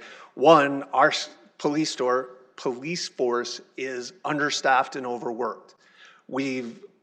I'll say it, we hose them on their pay raises and what they ask for. We forced a contract on them, and then we're trying to make it up by getting them some extra overtime pay rather than paying them what they deserve as a base salary and replacing them. So yes, I would find the extra money for the overtime, and I'd find the extra money to increase their pay. It wouldn't even be a consideration. We're talking a $460 million budget. We could find $300,000 in instead of you guys going after $40,000 from the air show or $32,500 from Jazz Fest. I think that's where we would rather go. This is what makes our community great, is these events. And not saying that the police don't do what they're supposed to do, and we are taking them off shift, and I agree, but let's pay them. Let's take care of them and do it that way rather than trying to do some kind of cockamamie cost recovery system. My Irish friends are going to kill me if I try to tell them that we have to come up with another $7,500 so we can parade through the streets. I mean, go through the list. You included zombie walk on this. It's just not ready yet for prime time. That's the best I can do. Councilor Erickson. I have a follow-up question for, so on the legacy chart that I see here, it says city provided officers and then extra staffing, just so I understand it because I don't want to assume. Hot Harley Nights has a ton of people there. Jazz Fest, are you saying that there's only 2 officers at Jazz Fest the whole time? No, so Jeff, this would be better for you. At Jazz Fest, there's every day, there's Friday night, there's 35 officers, including on shift and reserves. And then Saturday, the same number will be there. And who selects that? Is it based on? It's based on the projected number of attendees, traffic in and out, and how it's set up, a grid pattern. so that we have officers in areas that are not necessarily always observed. And then there's a rest work cycle that's also taken into effect. Okay, and then soccer is near and dear to my family's heart. We are involved heavily with Dakota Alliance Soccer, and we host a couple of pretty big events where myself, I have to volunteer so many hours to direct traffic, which is quite dangerous if you think about it, but I put on my little orange vest and have my walkie-talkie and do my thing. It's more for traffic flow versus congregating of people and safety. But is that something that police is supposed to do? And they come and cone off the street so you can only turn in one way off of 57th? How would that impact a soccer tournament? I don't think it would. Nothing like that? No, it's a. Because we don't have to get a. It's those items that we're trying to get security, volunteers, things to work, and also I don't know that even falls under the special events ordinance. Right. Okay, so then, I'm sorry if I can, and cut me off if anybody else needs to ask questions. My other question is so say I host an event, I'll use a small event like New Year's bike ride. I don't need you there, in my mind. I think I could probably handle that myself. I'm not, and for the record, I'm not involved in this event any way, shape, or form. But my friend is a reserve that works on the weekend, and so technically he's security. Can he come in and do it, or do I have to prove to you that I'm hiring a third-party security person? I mean, I'm just trying to think through how I can get around not having to pay you $70 an hour times 35 for a Friday and a Saturday, and so on and so forth. What are the rules as far as me circumventing that? The exclusive use of a bike lane for a number of, a traffic lane for a number of bike riders in that one. It's major intersections that they're going to impact, the traffic that they're going to impact. That's what requires those police officers. Okay. Because they go out there and they stop that traffic, clear those intersections for those bike riders to get out there so they can complete their event safely. And what's going to get around from somebody saying, I'm going to do a zombie walk, but I'm going to do my freedom of speech and I'm going to be pro-life. So it's a pro-life zombie walk, which is really odd, but I'm going to use that as an example. So I might be able to get, it's freedom of speech. I mean, where are you going to draw the line? I could see that getting really dicey. That will be something for the legal. And that's a really terrible example. I should not have said that, but we'll just strike that from the record. I'm just, just saying how are we, because freedom of speech is, we want to protect that and support it. And I'm just trying to think of ways that people are going to probably try to circumvent the system and go from there. And what other legacy items aren't on here? I know there's the Festival of Cultures. Is that one that should be on here as well? I don't think they're going to be impacted. For this. But is there a contract or something I need to provide to you to show you who I'm hiring or what I'm doing? Well, if it's going through the special events process, it's going through the special events committee, and that's where all that will be vetted out. I know, but can I hire my buddies that are reservists and they're trained in? Well, they won't be able to work in the capacity of a reserve while they're doing it. No, but they have the expertise. There's some things that you're not going to have a choice on. There's some things that hit public safety and security that we will not compromise on. Right, and I don't want you to, but I'm just trying to think of how you can save. That is the answer I will give them. Yeah, because I would love to see more volunteers step up and help in other capacities that we don't have to take you off the street. That's the goal, is I want you out there protecting versus standing around, and not that you're just standing around at these events, but I just would rather have you out patrolling the streets. And we are looking at every opportunity to reduce our footprint. In some instances, that's just not going to happen. Right. Some of these instances, we need to be there. We need to provide that safety, security, that infrastructure protection, whether it's in a park and for runs, walks, if they're on the street. We absolutely need to do that. Parades, those intersections and those routes have to be protected for those people involved in those events. We talk about the importance of events within Sioux Falls, and they absolutely are, and nobody wants to see those go away. But even more so, we do not want to see somebody hurt in one of our events, an attack on a soft target, anything of that nature. that's the last thing we want our city or our events associated with. I just need to see the ordinance still. I just struggle a little bit with this. I understand the intent, but I struggle a little bit with this. And if the grandfathering clause of the legacy events is, maybe they're grandfathered until they fizzle out. I don't know.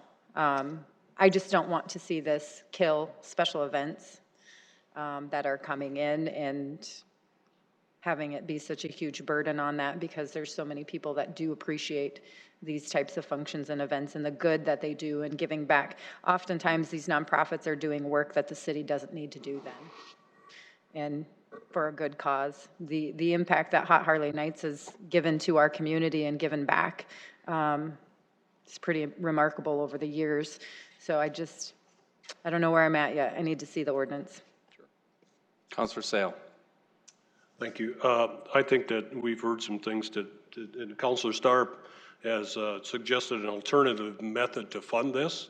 So TJ, I think it'd be very important to get some accurate numbers for us to look at on what that is going to be going forward into the next couple of weeks. That's just a suggestion. And I heard Councilor Staley talk about the political event that we paid for. And I would look forward to seeing an ordinance that would address that for things going forward, so we didn't have the ambiguity that we had last time and the consternation between different people on whether or not it was paid for. So I think those two things going forward are very important for this discussion as we're going to go in the next few weeks. Councilor Starr. Yes, I guess the one other thing that came up, I was thinking about this. There's a group in town called Sioux Falls People for Youth, and we send them out to bid on national softball tournaments every year. And just this last week, they were in Reno, I believe. They were in Nevada. And they're bringing back a 16 and under national softball tournament, which will bring 60 teams to our community for a week. So 15 people per team, the extra families, the players, the impact that it does on our community. And then these are all volunteer people who've served on that board or serve on that board. And now we're going to ask them that on top of the million, the last I heard, the last national tournament they brought in had a $3 million impact on our community. And then we're going to ask them to pay for extra security on top of it. In a lot of communities, I've been to these bidding on these events, and a lot of these events, it's the city who goes out and goes after them. It's the Parks and Rec Department that staff it. And actually in Sioux Falls, Sioux Falls People for Youth actually pay to use the softball fields. So we're bringing this millions of dollars of impact, and then now we're going to put something else on top of that. And I can see as a volunteer how I would have a hard time putting more time into it to watch. And yes, they do make money on the event, and they invested in other softball events and bringing more tournaments and sending other teams. So it's a huge impact for our community, and we're looking at stifling it.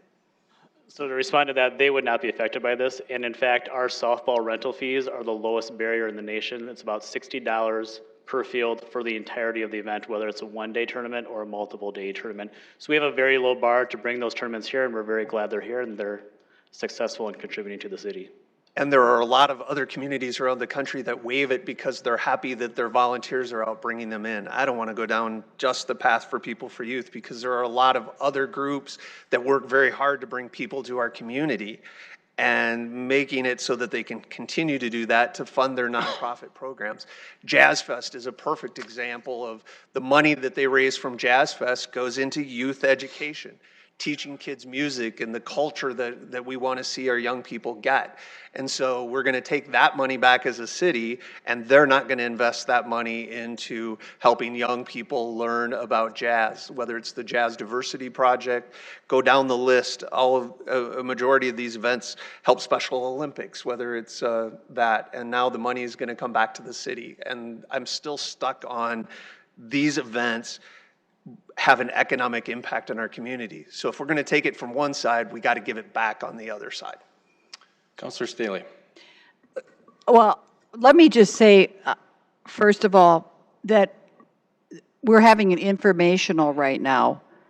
We're having some fabulous dialogue between the council and with our staff. And it's almost we've been here for almost 2 hours. We started at 4 o'clock. It's almost 6 o'clock. Just to say that having a 4 o'clock informational is so beneficial when we have our 7 o'clock meeting. Time-wise, it works out perfectly, just to say. We never want to skimp on this 4 o'clock time. I have a question about the Festival of Cultures. Why wouldn't that, I've got 2 questions. So why wouldn't, I saw police officers there. I sat there all day this year at a booth. There were police officers wandering around. Why wouldn't that be part of this? Those are our community resource officers, and that's part of their normal work schedule. Festival of Cultures is, explain a little more on that. I mean, Community resource officers? It's just they pick several events that they work throughout the year as part of being out in the community, and that was one of them. so could they pick the St. Patrick's Day Parade to be out in the community as well? No. Why? Because the Festival of Culture specifically goes to their community ambassadors and so forth, and groups that they're looking to work with. Okay, and then this question, it's like we've got 2 different issues happening here. We got this Levitt thing, and then we've got this police thing. So I don't know how they got smashed together, but I've got a question, Jackie, maybe, thank you. Back to the Levitt thing, and I actually we just did a Sioux Falls Sing event that started to formalize this summer, and I called to Levitt to say, gee, could we have this event with Mogen's Heroes and the Singing Legionnaires and USF Orchestra? Could we use the Levitt? Because I thought it was going to be open to the public just to use when the season was over. And it was all the materials had been put away. But at that time, I don't think the fee structure was in place. And then I found out there's a lot of permitting fees as well within the city to get a park facility like that. So that might be cost prohibitive in the future. But if you had like just the McKinnon band shell, for example, how much does that cost to rent? I believe that's $75, yeah, $75 to rent the McKinnon band shell or the Terrace Park band shell. And then do you have to get other permits as well? Depending on what you would be doing for your event, yes. So, you know, if you have food, for instance, you'd have to have health department come and check for your food vendors. Depending on the park, if you had alcohol, you'd have to have alcohol permits, sound permits if you're going to have sound. So yeah, all of the different normal permits that we would run. But it's looking like if someone wanted to do, like the community band, would they ever be able to perform at the Levitt? The municipal band did perform last year on the 4th of July at the Levitt. And we're going to, continue to look at that going forward if that's a possibility, if there's a date open and they would potentially, be able to use it, yes. Would they have to pay, would the city then have to pay that money to itself, or how does that work? Yeah, that's actually a city-funded, so no, because it's city programming. So the community band can be, so if we can get that Sioux Falls Sing through the community band.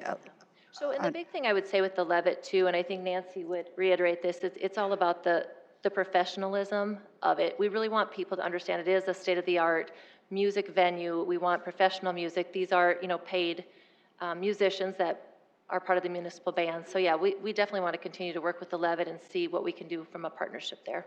Okay, thank you. Anybody else? Councilor Erickson? Sorry, one more. What else has been looked at other than, I know that oftentimes it's how the sausage is made. What else has been looked at other than just cost recovery? Because we struggled with this with the pyro thing. I know we came back and amended it and had a lower amount, and then we also grandfathered all those shows that were already booked in to all the special events, should they have provided a list to Dean Lanier. And those were then, because they were already booked and planned, and I mean, it impacted the budgets of that. So I'm just curious what else has been discussed, if anything. Regarding cost recovery is? Yeah, were there any other things that we could look at as far as still protecting the integrity of public safety? But there was another model out there. There were 2 models for the cities that we talked to. They had special duty pay, it was called. and overtime. The overtime is pretty self-explanatory. That's what we've talked about tonight. The special duty pay is where they had a specific rate, usually about 10% over the highest step level officer. And then the officers were allowed to work off-duty with full authority of their office, with fully equipped city equipment, radios, uniforms, cars, everything. And then they would pay the officers directly that rate. And that wasn't something that we wanted to look more into. This was more. It's an off-duty. The officers are working off-duty. They are not working scheduled hours, overtime rate. It opens a number of problems. Of the peer community comparison, how many of them do off-duty pay? Probably about a third. I don't have an exact number for you, but just roughly, if recalling the conversations that I had, it was probably about a third. I'd be curious on this list, how many of them do the off-duty pay versus just the full cost recovery of that 70 plus? Because that variation can be really different too, as far as what does cost recovery look for? Is it 10% above? Is it time and a half? Is it, what does that look like? So I would be curious for that peer community comparison too. So thank you. Anybody else? I had a couple questions. I think one might have been answered, but let me just double check. How again were the legacy events determined? So we went by if you've occurred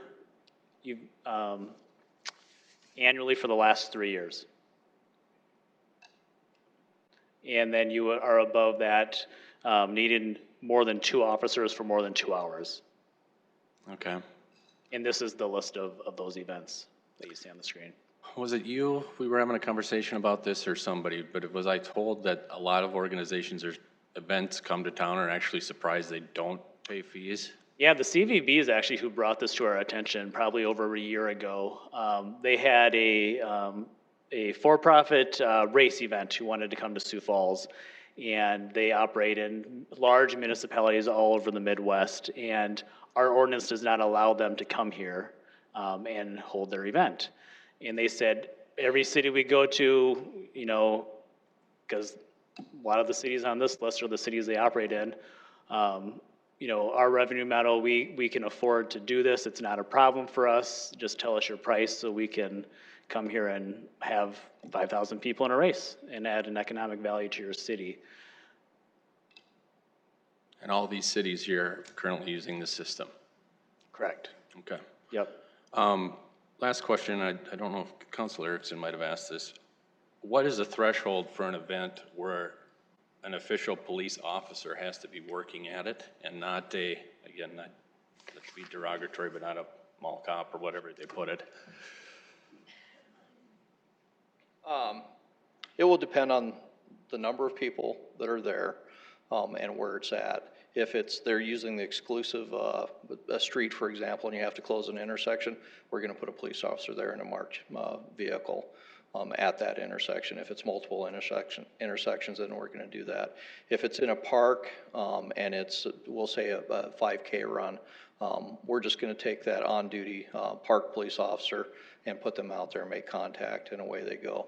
If it's 10,000 people in a park and they have a license for alcohol, then we're going to put officers in there for that as well. It's a combination of things. There is no simple cookie cutter answer. Right. Okay, thank you. I'm sorry. Councilor Erickson. We got time, so I'm just saying. What in the ordinance needs to change to allow that, the example that TJ, maybe you want to answer it. What in the ordinance needs to change that we can allow them to come? Because let's change that quickly and have them come this summer. I mean, why not change that right away? Yeah, there's one clause that allows us, I can't think of the exact wording right now, but it basically says that 50% or more of your revenue has to go to a nonprofit. A nonprofit. So that needs to change anyways. That is part of this ordinance update.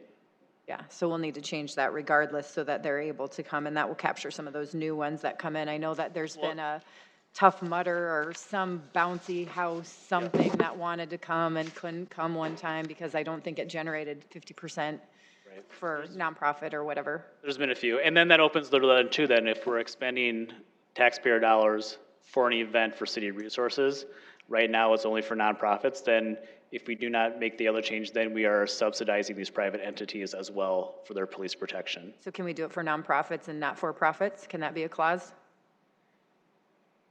Potentially. You have to have the, I'm looking to our attorney. We'd have to check into that,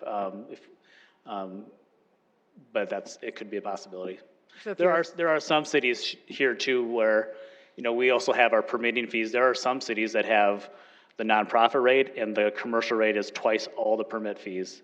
So there are a variety of different models in other communities. when was the last time our permitting fees were raised or changed? 'Cause those are pretty affordable compared to the Levitt. I mean, the Levitt is state of the art, so I get why it should cost more. However, some of the other ones are, I mean, they're pretty low. The special events fees have been in a few years, and when we've talked to a lot of these other cities, they all have these cost recovery models, and it's hard to see a city on this list that's not thriving like Sioux Falls as well. One common thing that they've told us is when we put these models into place, our events didn't dip down. They plateaued or they even continued to grow. And what also grew was the level of quality of those events because there was a little bit of a higher barrier to get into the market to hold those large events that require the city to provide its resources. Gotcha. And so of which of these cities are we modeling our ordinance off of then? The language, probably the closest, it's only really one section of the entire chapter that is for the cost recovery, and that we modeled after Lincoln, Nebraska.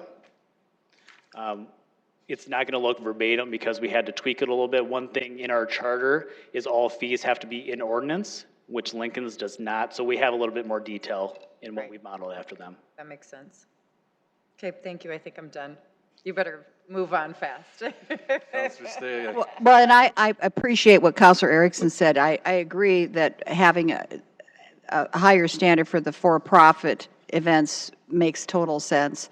I'm leaning towards leaving the nonprofits as they are. That would be my feeling at this point.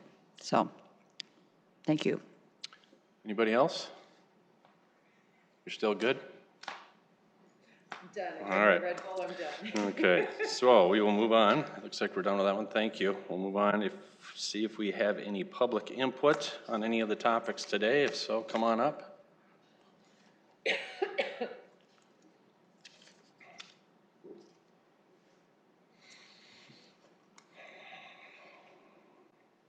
Welcome. Good evening. My name is Thor Barden. I come to you as a public relations specialist with Prairie Patriots organization here in Sioux Falls. First, just want to start off by thanking everybody that's in here, including the first responders that are in the group representing our city services and talking about some very exciting potential changes. Obviously, with tonight's discussion, there's a lot of questions that are coming through this. So with that, there was a couple of assertions that were made. Just want to bring up a couple things. Main concerns here, obviously, if officers aren't working traffic enforcement or school resource duties when they're pulled off to do these events, this is something that's going to be very concerning. The flip side of that is that somebody can think, well, Jazz Fest is in town, so maybe I can afford to speed down the street, or, potentially somebody may be thinking about our schools and, what they can get away with at that time as well. It is definitely prudent, as has been illustrated, that we do have these services, though, at the events, because when we think about acts of terrorism, domestic terrorism, the bombings, the shootings, everything else that can go wrong, these are quite terrifying. Adjustments of schedules was brought up. Imagine working an overnight, and then 2 days later, you are providing services at a event like Jazz Fest during 100-degree heat. Definitely sympathize with that. That's something that, it is obviously, they've brought up some really valid points with this. And then we also have medical response that we're dealing with and everything with that. Where I'm going with all this is that, Obviously we do have first responder necessities. We do have the reason to have the police department there. We do have the reason to have the fire department there. We do have the reason to actually use these resources. My question that comes through this is, what about the volunteer organizations, local nonprofits that are able to step in and also assist? We have 211 helpline that's in town, which is very well known for providing, assistance like during disasters and, other issues like that. Well, where that can come into play is when they're looking at certifying themselves as active organizations in disasters. They have to be able to show that they have recency experience. Well, if they have experience, for example, doing something, smaller, like distributing water bottles out at an event like Jazz Fest, well, now they're able to say, well, we actually know what it takes to work with 10,000, 15,000 people that are at a mass event. So then when we start looking at situations like the tornado disaster that we most recently endured, they're able to say, we are qualified to be able to help respond to these and assist our local first responders. Well, if they're able to assist our local first responders during a tornado disaster, why are we not able to assist in the sense of large public planned events? With this, something that is rather concerning is that we're having, a committee that comes in and states that a certain amount of officers is necessary for these events. It's awesome, they definitely have safety in the mind. At the same time, we have several people who are retired law enforcement, retired military, retired, people who do have these specialties. Maybe we could look at them as potentially providing a volunteer aspect as well, when it comes to these certain things that come into the protection of the people. Let's see here. It definitely does go to say that, with the city paying or the event paying, the public pays either way. So we're either looking at paying it with taxes, or we're looking at paying with it with, admission fees and everything else in there. Concern with that is that if, for example, we were looking at the legacy events, at $70.19 per hour, Jazz Fest alone would be $32.6 thousand that's added onto their cost just to cover the city for their services that are in there. It is concerning. Now, there is a little bit of a basis that was actually brought into this presentation with the Levitt. Just want to call out that they stated that they had 110 volunteers provide 13 hours worth of volunteerism. Well, with our number of 1,792.5 extra hours needed for staffing at the legacy events, what would happen if we could get 110 volunteers to do 1,300 hours of those and assist our first responders? Would we still need the same impact to be reimbursed? Ultimately, what I would like to ask the council and what Prairie Patriots would like you to consider is maybe looking at kicking this over to a citizens committee and seeing what they produce out of this. This is obviously a very large issue, and we have a history of rushing to the plate when we get a new proposal. And what would happen if the public says, hey, this is what we want to see? Maybe there's a happy medium to be found. With that, thank you for your time. Thank you. Anybody else?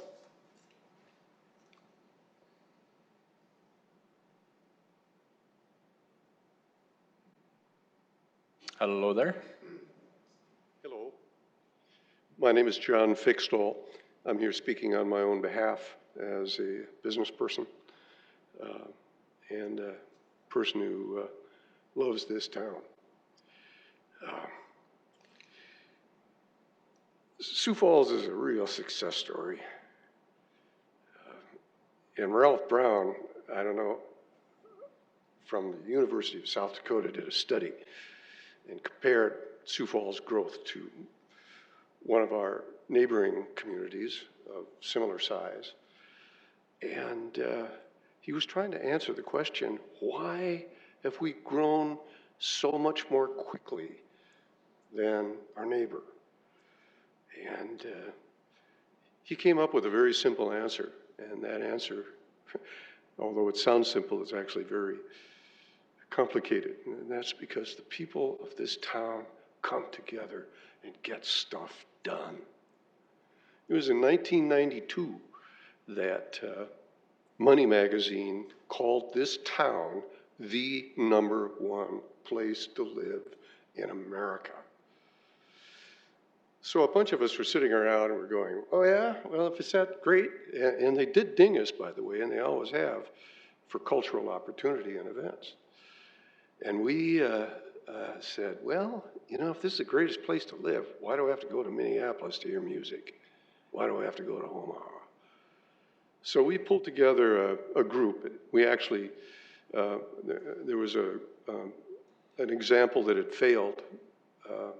We breathed new life into an organization and began, I'm lost in the fog of time here, what's come to be known as the Sioux Falls Jazz and Blues Society.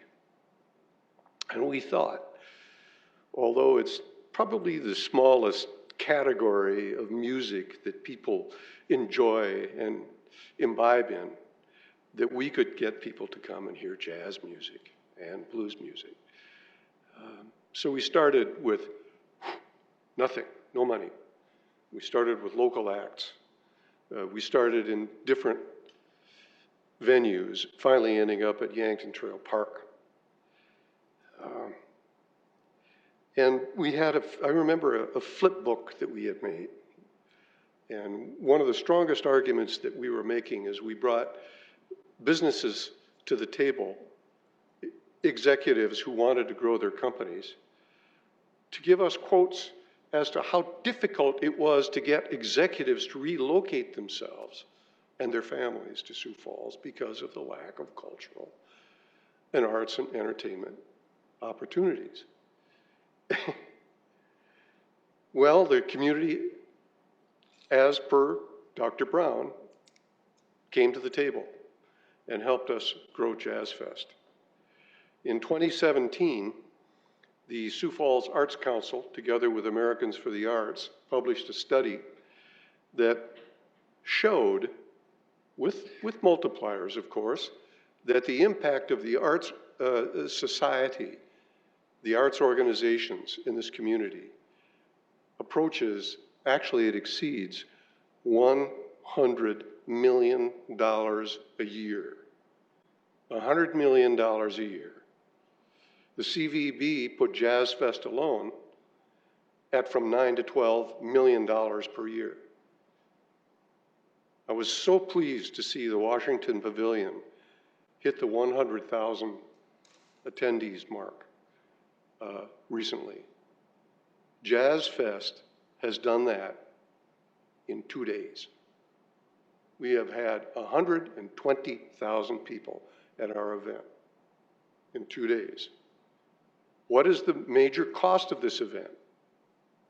Thousands of hours, over 800 volunteers who donate their time to make this thing happen. I believe that you can't believe the partnership we've had with the police force, the responders.